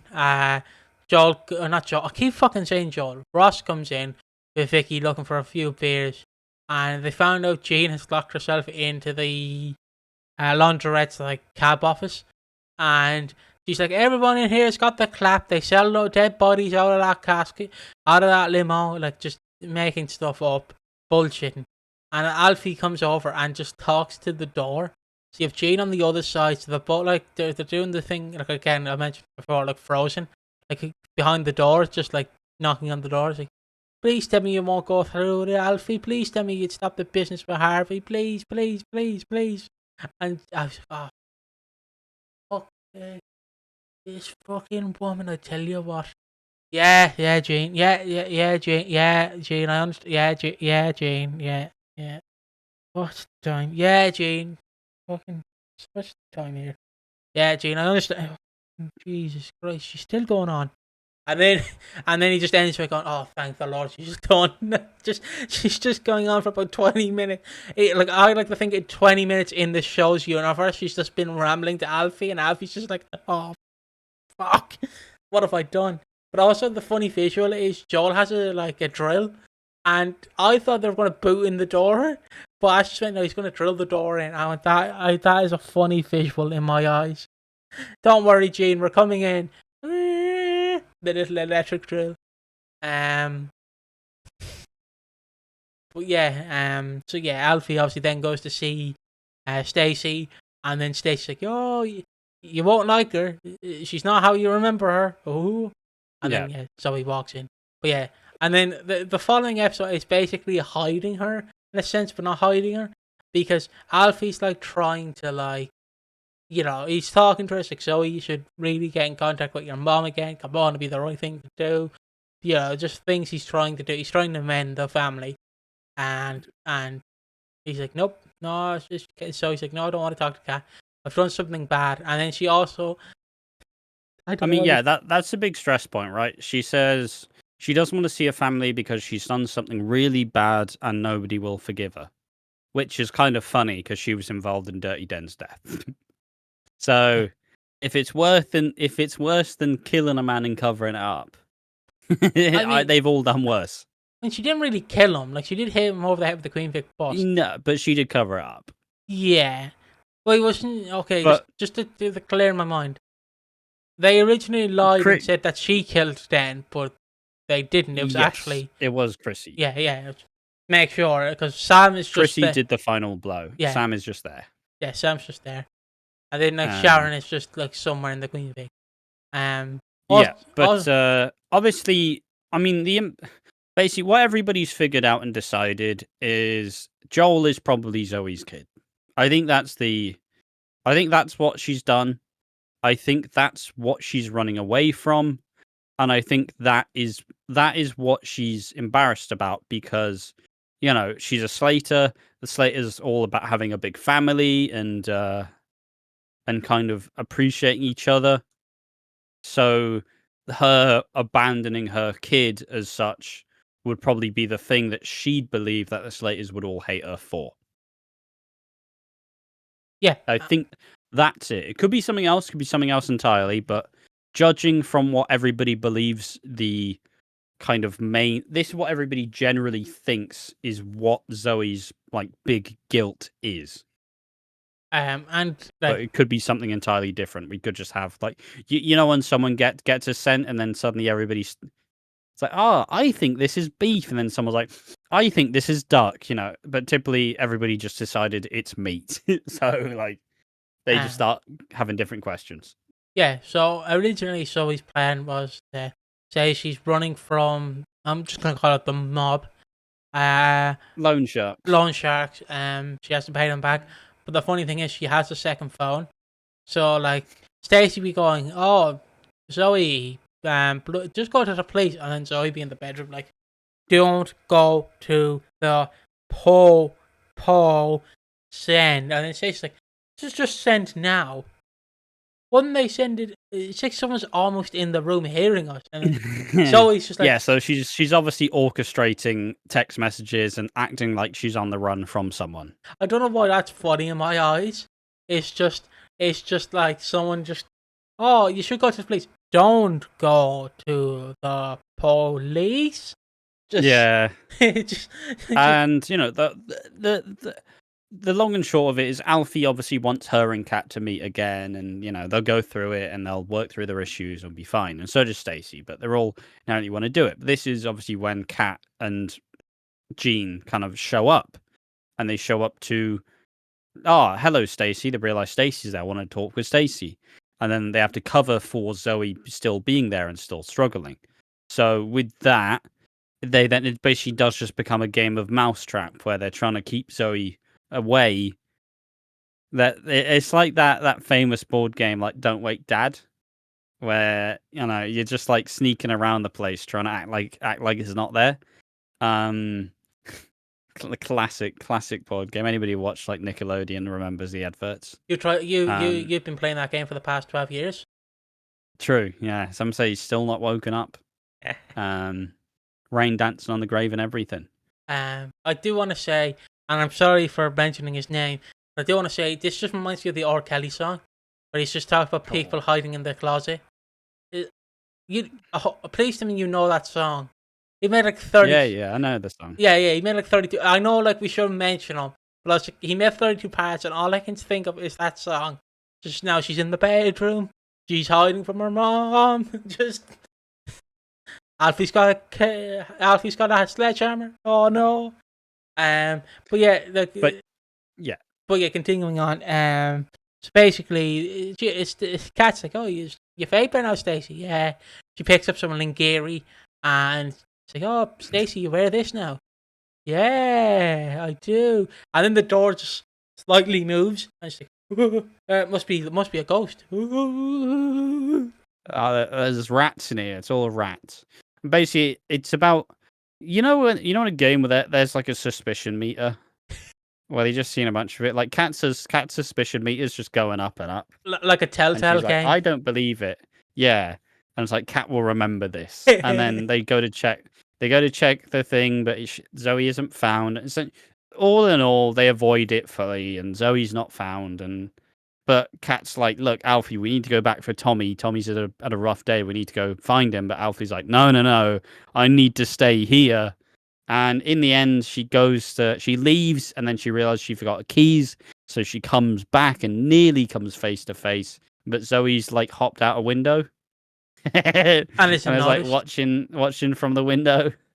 I just As Cat like finds and like looks out, but obviously they don't find each other. Zoe's crying. Can I just on Telltale? Can I tell you my favorite one of those? Have you ever played LA Noire? Yes. My That's favorite not one a of those. Telltale game. What? That's not a Telltale game. Yeah, no, but it is kind of one of those games, though. Yeah, it's similar Yeah. sort. Yeah. Okay. My favorite one is just like the doubt meter, and I forget who's. I think it's Valdez. My favorite bit is just you can press doubt, and then he just goes up to Valdez, going, "You fuck young boys, Valdez," and then he just responds, "Are you a madman?" Yeah, it's such an insane clip. It's such because like obviously LA Noire, it doesn't say what the option is, so Yeah. it's like doubt. Do you like little boys, Valdez? Like, You what? fuck young boys, Valdez. It fucking buckles me every time I see it. It's a crazy. Obviously, I think they are of age. They are just young. Yeah. I think they like. I don't entirely remember, but it's more so. It's just the phrasing is really dodgy, and it's about him doing some other crimes. It's not. Yeah. He's not like. Yeah. Yeah. It's Like, just. It's in case it sounds really dark, I don't think it is as dark as it sounds. Yeah. And then But it is just an outrageous clip as well. Yeah. But then you also have the like lie thing where you have the old guy who it's like, are you telling me the truth? And the old guy's face is like, yes. It's like, of course you're not telling me the fucking truth. God, I love those. I love those games. I mean, it's like how you always find the funny thing where like kids will try and be smart and like outsmart the parents.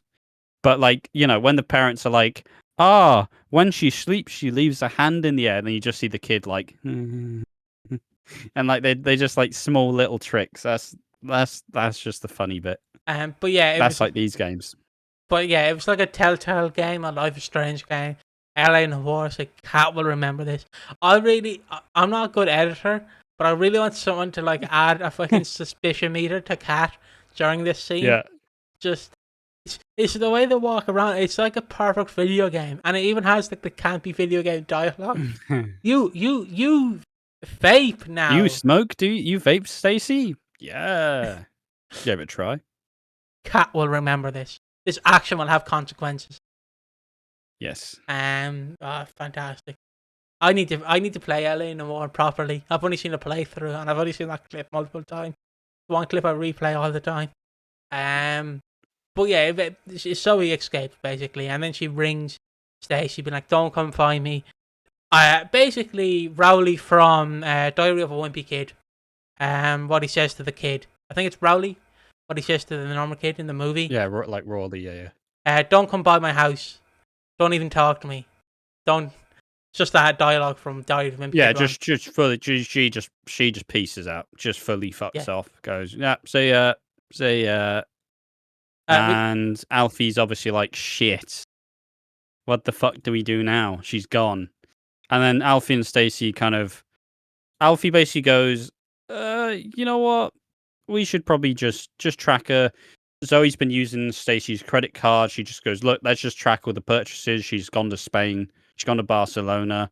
Let's now try and keep track of her. And Alfie essentially goes, I'm going to bring her back. Yeah, he basically, so Kat and Alfie are officially getting married in Thursday's episode. It's the 19th. Yeah, they're signing the marriage certificate essentially. Yeah. With a registrar. Yeah, and basically Alfie's like, I need to go to Australia, Cat. I won't be 2 weeks. Need to go see Spencer. And Cat's like, okay. But it's like, I really need to see Spencer. He's really struggling with Yeah, the breakup with Vicky. Vicky. Yeah, he's like butchering the lines. He's reading it like Homer Simpson where he has the fucking script on his hand. And he obviously goes to Barcelona. He's going to see Vic. Yeah, he's going to see Zoe. I don't know if Zoe will be back in 2 weeks, but we'll figure out. No, she'll be reappearing in summer. Yeah. I assume it'll be like what? I mean, the summer cutoff points were like 2 months. Yeah. So I assume, like, if we are theorizing how this works, of course, if Zoe is Joel's mum, we're obviously waiting for something more dramatic to happen. I feel like we're going to have a very big event that's going to make Zoe realize that she can't stay away.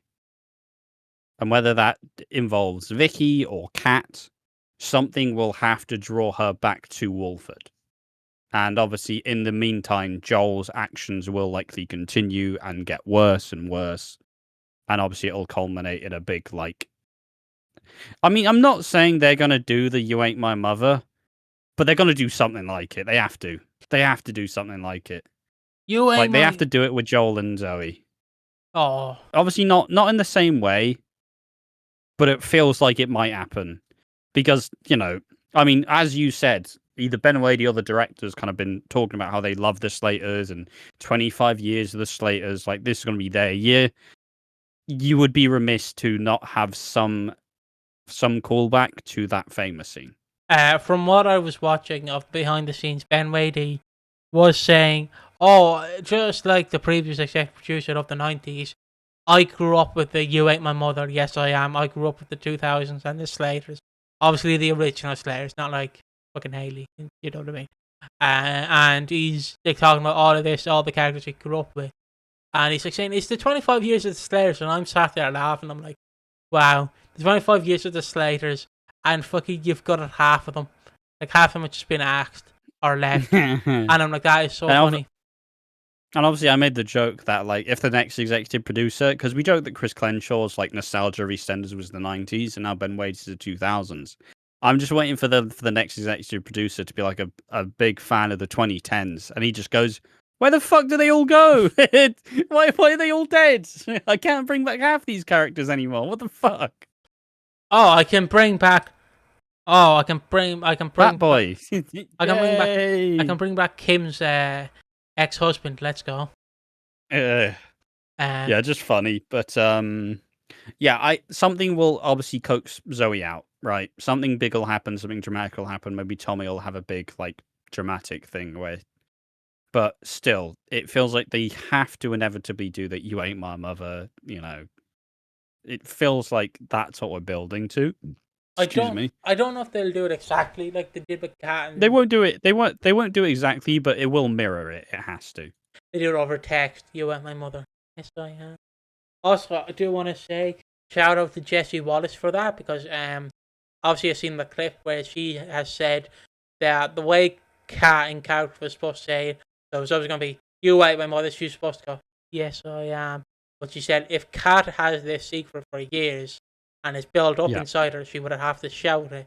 So we all have to technically thank Jessie Wallace for actually being like, she has to shout it, which is what makes it so iconic in my eyes. Even if you don't watch EastEnders, that line is iconic. Oh, it transcended EastEnders for sure. Yeah.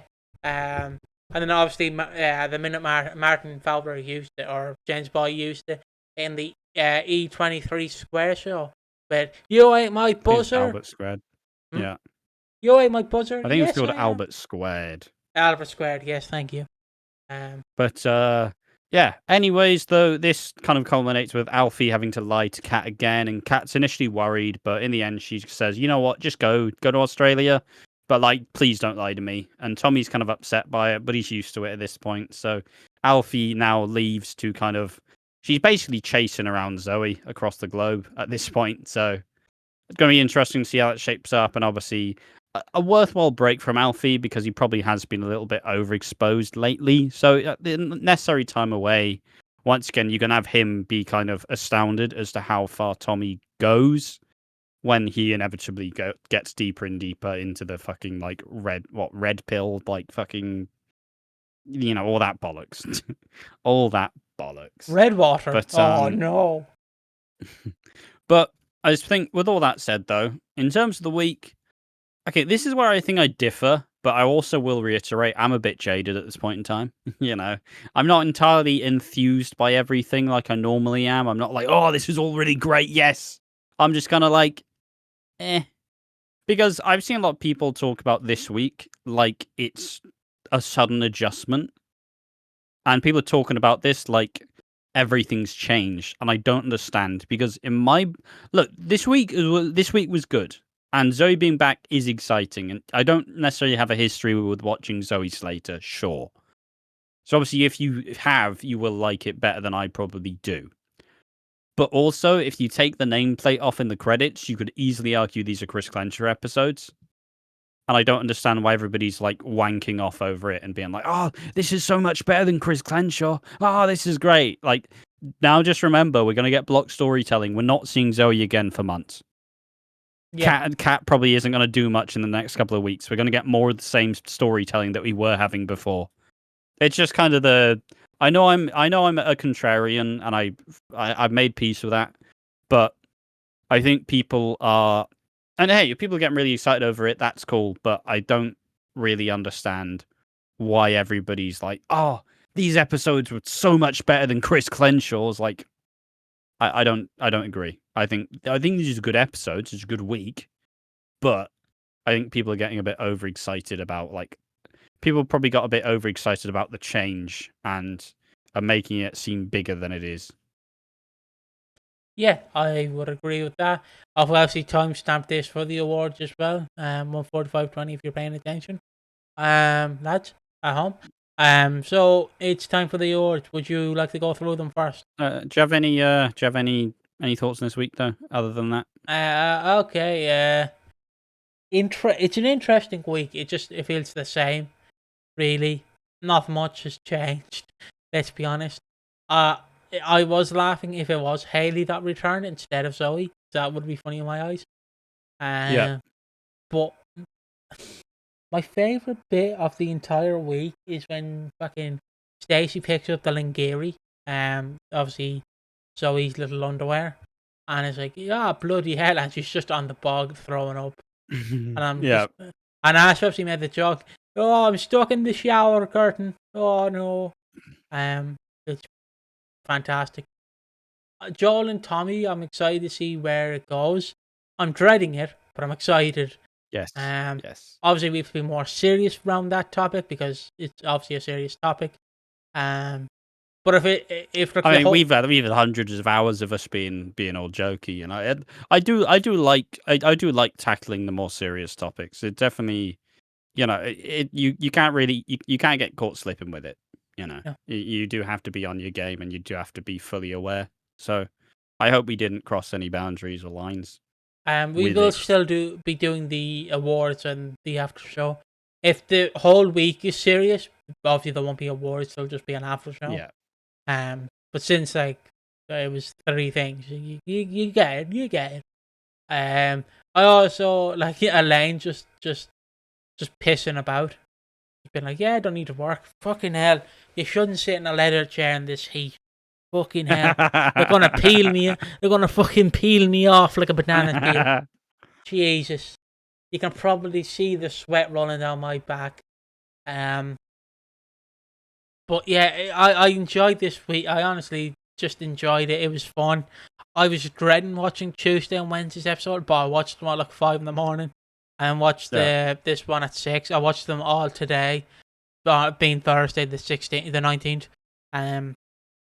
Because I obviously watch Monday's Monday. So I find it funny how Zoe's coming back like later in the summer. So they couldn't even be asked to keep her around for the entire month. She was like, yeah, fuck off again. I did complain about it at the time because it does feel very anticlimactic, but obviously you are building to something greater, so you have to build to it because otherwise, like, you couldn't really build to Zoe's return because, I mean, first it was already understood when it was basically understood ahead of time, and you don't want to give away the ruse. But, we will be building to something bigger when Zoe inevitably does return. We're going to have to build to Zoe getting back to Walford. So I can respect it both ways. Obviously, selfishly, I don't want it to go. I want to see it now. But, it will inevitably play a part of something bigger. But yeah, no, honestly, I did enjoy the week a lot, though. I think it got better as the week went on. Like, at the start, I was a little like, this is okay. Like, I mean, if you watched how I would like edited down reactions, you could see neither of us were like, "Oh, it's Zoe Slater." We're just like, "Oh, yeah." So yeah. But no, genuinely decent week. Good first step for Ben Wadey. We did see some interest, some different camera angles. That's the only real thing I observed. Honestly, that was that much different. But also, they're not going to change it that much. Like, Also found out that they're getting a set extension. That's good. Oh yeah, they're seemingly doing like a hospital and like a police station more. So at least that was what I vaguely read. So that's kind of cool. Not really. I mean, it's a bad sign in comparison to what Coronation Street has done with it. They love the police set these days, and they don't stop fucking using it. Sorry. Okay, now it's time for the awards. Will you quickly go through them, Ash? We have 4 awards, I believe. We have underrated, mostly just who we like this week. We have who needs slapping down, which isn't going to be a hard one to pick.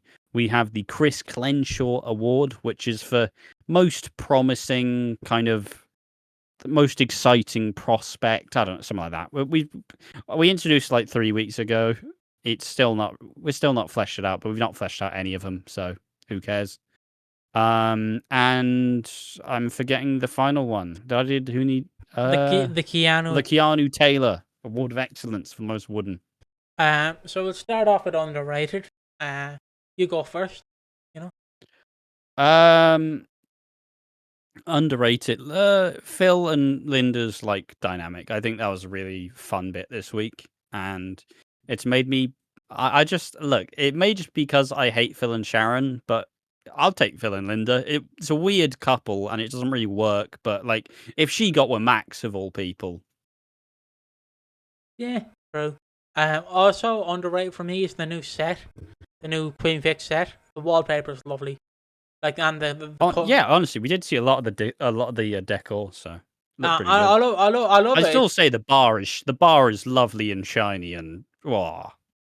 I found out you can buy a replica of that Queen Vic bus for like 28 quid, 3D printed.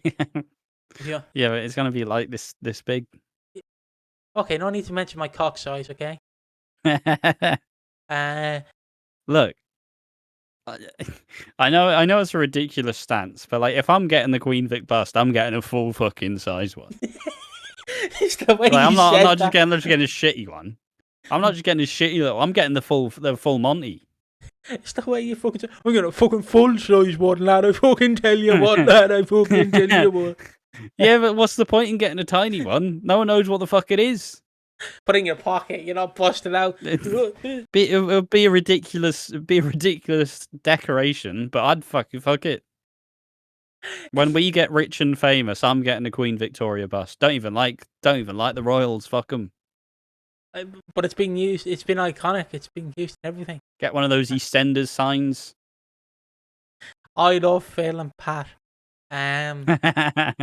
But fucking, I found there's an EastEnders. It's just been a barn burner of a podcast. Good lord. I found out there's an EastEnders tankard you can buy. Just side note, but it came out like in the 80s and 90s, and I'm like, oh. I also found out that EastEnders had a chocolate Easter egg in the 80s. What poor kid got that? What do you get? What do you get with it? Depression and long-term pessimism. What's inside that chocolate egg? It's just Den Watts. That's all that's inside it. finger in his mouth. Ah, pretty Loves that. chocolate, he does. I remember someone asked me my question. It's just a side note about my Discord profile, and I said someone drew it because it's a sign that was replicated. And I sent them the other photo they drew for me, which obviously Ash knows what it is. It is the finger on the mouth. And they're like, "Oh, what's that reference to?" So all Flora got was just this. I'm gonna keep the camera on you. It's just this old man with his finger in his mouth, and Flora's like, "What the fuck, Piggy?" And I'm sat there going, "Like, what's the context, Piggy?" And I'm like, "Don't need it. Don't need it." Yeah. It's just not worth it. Yeah, the Queen Vic is underrated. The new set, I like the decor. I didn't mind the blue in the Queen Vic, but like, it needed change. I like the new wallpaper and new cupboards and everything. And I'm glad they've redesigned it to look like the Knights because it's all going to change when Cat gets in. Fucking leopard print on the walls, leopard print on the stairs. Oh Jesus! Yeah, leopard print on the bar. Oh my god. Also, yeah, the way the Vic is actually like looks inside now, it actually looks like a proper London bar in my opinion. Like, that sounds weird to just say, but you should get what I mean. Like, it does. It just looks fancy. Is all I can say. it's also it's been a bit more full lately. I think they've made a big thing to try and make it look more full. Mostly just because it's displaying how much Linda and Elaine are struggling. But they're also they're showing that they're struggling by having it actually be quite busy. It's kind of weird. Well, it was rush hour. Also, just side note, there's a scene with Joel, not fucking Joel, with Ross and Vicky, where they're having a pint, and you're supposed to watch that scene, right? And you're supposed to understand what Joel's saying.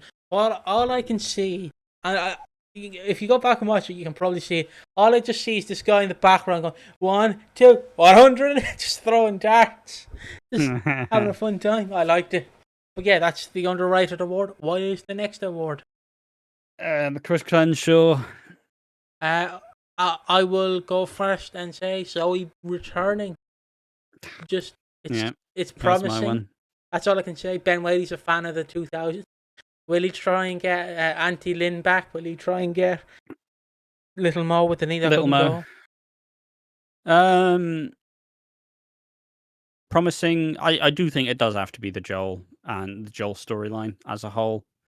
I think I think it'll genuinely be a very, very big one. And I think it's if this is what kind of Ben Whaley's immediate, like, very big, bold storyline is, I think we're in good hands.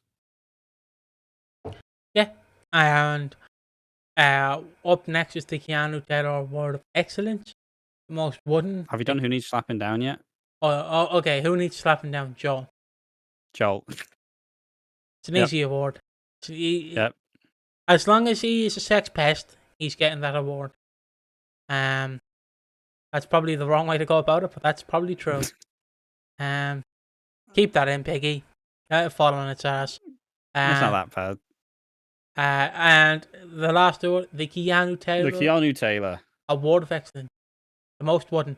It can be anything from my door to fucking Phil, Sharon, Cat, character, object, inanimate object, just anything. I'm still gonna say the Queen Vic's like bar. It's so shiny. It's so lovely and polished. It's great. It's a beauty, mate. If you did like a slip and slide on it, but you wouldn't even need any oil or like lube on it. You just fly straight down with how shiny that fucking thing is. I don't know why I'm autistically fixated on a bar, but it's so shiny. It's so lovely and satisfyingly shiny. See, do you know the way we made the joke that they're getting a Gen Z writer? Do you reckon there's a guy who just comes in with a little bottle and just squeaks it every time? Oh, he just starts buffing it, yeah. Yeah, exactly. Just comes in, is washing it. His name's like John, the washer. But yeah, what am I going for the most wooden? Oh, maybe just when George and Phil are sitting down having a cuppa and talking, Nigel walks in and goes, "Is there a cuppa for me?" And Phil's like, "Made one. It's on the table. Just loved it." He just leaves. And also just Vicky's morals are about as rigid as spaghetti. Actually, I'm a The bit. second it was in a bit of hot water, and gone, and gone. Isla, I support you. I appreciate you. I respect you. You should go to the police. Oh, Ross will actually be sad if his boy goes to prison. And here's some hush money. Hold on, there's actually an image I want. I'm gonna flash it up on the screen if I can.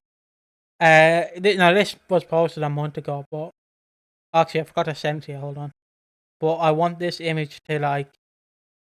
I'm going for this image of Nigel I forget his name is Paul Bradley. I was scrolling Something like that. I was scrolling the Instagram. That fucking image popped up. He's just having a pint. Yeah. If I can flash it up. Just having a Guinness, yeah. If I can flash it up.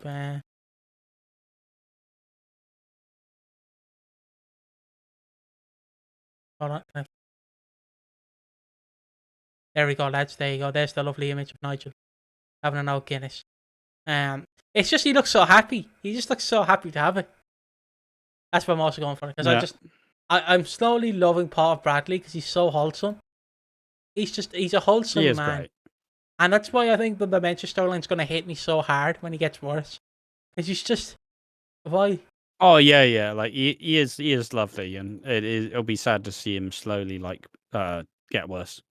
And now it is time for the after show, which probably won't be long. We're both stuck in chairs that are fucking sweating out of. But this has been a 2-hour-long podcast. I don't know how much more they want from us. But just after show. I mean, what even's happened? Not much, honestly. This week's been a bit of a write-off. It's been a good one. It's been good. I've been like bouncing back as such. I suppose I'll talk about TV. I've been rewatching Orange is the New Black, which, you know, if you don't remember what it is, it's the kind of like prison drama. It's an all-woman prison, where you have like Piper Chapman, and it kind of through time it becomes like an ensemble cast of just all these women kind of like dealing with like being in prison. And it was one of the shows that kind of helped launch Netflix originally, back in like, I would assume like 2013. I could be wrong. Became a big like Tumblr thing as well, because it was very like a lot of gay in it as well, you know, which, you know, Tumblr loves. But it's something I've not watched. It's not something I've watched since the original finale back in the day, and this was obviously before I'm going to use the wanky term of media literate. Oh, it was before I really knew what fucking shows were.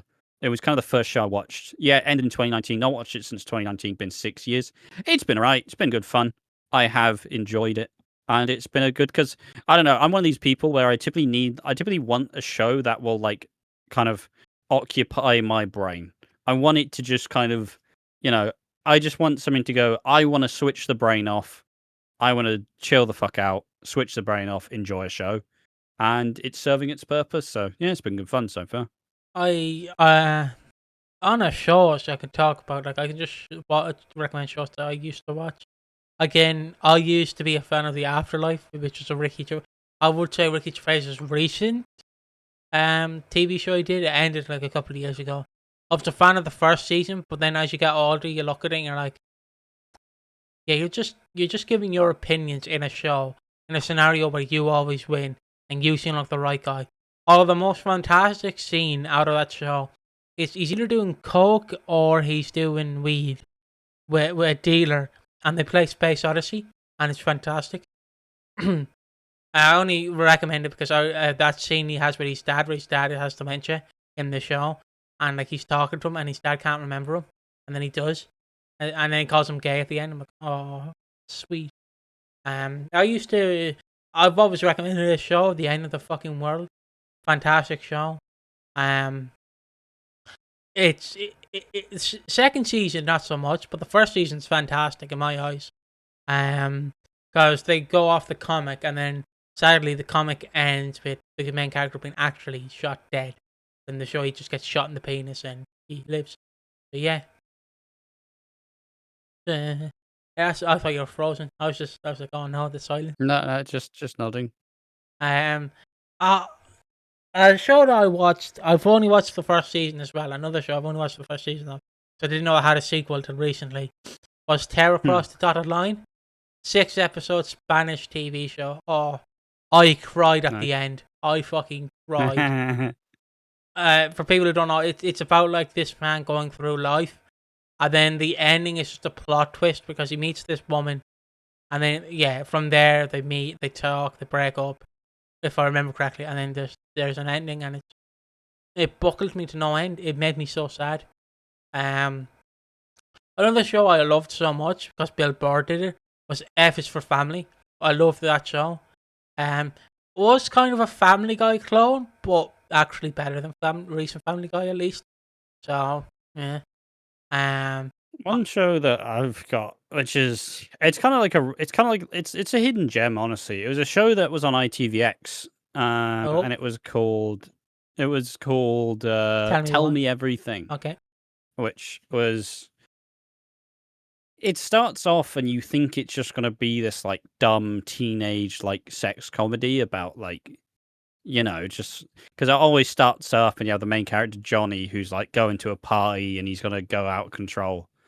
And then, the facade kind of drips. Like you have like everyone's happy nowadays by the Buzzcocks playing an absolute banger, like setting the scene for like this big party.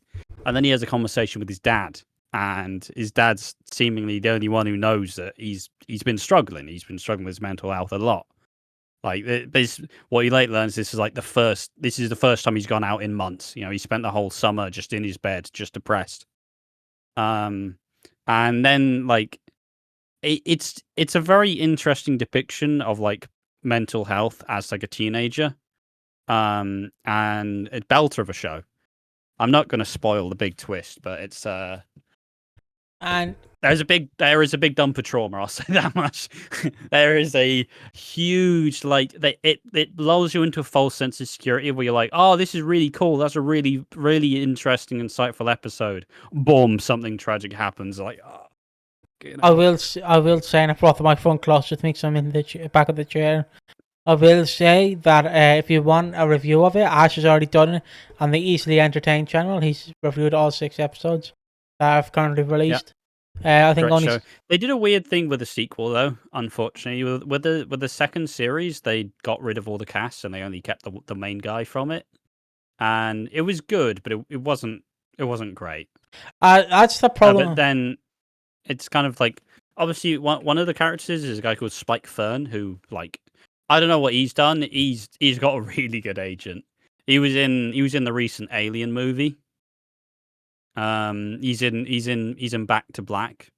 Like his agent's got to be fucking great. I think he's somehow gotten himself involved in the new like, it was. It's like I don't know. It's a movie that's tipped to be really big, where it has like Emma Mackey, it has like Woody Harrelson, Jamie Lee Curtis, a bunch of like ridiculously popular, famous actors. Homie's got a great agent. Is all I'll say. But it's a great show. Like it's on ITVX. Nobody's fucking watched it. My videos that I made about it got more views than all of the trailers combined. Like it's an embarrassingly undersold failure of ITV marketing, but it's a really apt kind of tale of like mental health and teenagers and how people react to shit differently. It's great. It's great. Yeah. Watch Tell Me Everything. I would, but I have ITV over here, so get fucked. That's all I can say. But do you want me to showcase Monkey? If you want, mate. I don't know if you want to. I don't know if you want to show your back. Don't know if you want to show your back. I'm gonna keep the camera on you. Oh yeah, all right. You just stumble there for a second. But yeah, everybody watch ITVX. Everybody watch Tell Me Everything. Great show. Really, really fun. One of its like monologues is absolutely tremendous, and it gives me chills every time I hear it. It's also it had really great music and it had really cool sound design as well. So I genuinely, Tell Me Everything is probably one of my favorite like teen shows of all time. Yeah. And I got this giant fella and a small fella for 30 quid. Look at him. Oh. I don't know why I wanted him, but I got him. He doesn't even look like the PG Tips monkey. Yeah, this is the ITV digital one. So it's not the one that everybody likes. Well, I got also a PG Tips one, but he's large, so I wanted the large one. Yeah. Fair enough. And if you get horny, he has a hole in his mouth, so you know. Just yeah, I got this guy. His arms it's very phallic. I can make him dance. Look at that. He is. His arms do look like bell ends. What, like knobs? Yeah. Well, have a look at his feet then. Look at that. Little knobs. God, why is it so phallic? Why is it so round? No, hold on. Why is the PG Tips monkey so penis coded? Look at him. So I've had enough. Put him away. Don't want to see him anymore. Put him. Just scare away the kids. Put him beside me. But I think that has been the podcast. I think. Yeah, it's not getting better than this. No, it's been 2 hours and 10 minutes. I'm fucking sweating. My willy off. I can't say the C word. No. Ash is lucky. He has a fan in his room. What do you mean lucky? I bought it. It didn't just fall from the sky. It's not Animal Crossing. I did buy a fan. You can buy a fan as well. I could, but I don't want to. Fucking, he's yelling at me for having a fan. I'm not. It could be worse. You could be a Tory and have an AC unit. Yeah. Look, it's a good investment. Every summer gets hotter than the last. Yeah, and they say climate change isn't real. So, if you like that, we'll see you in the next one. Bye.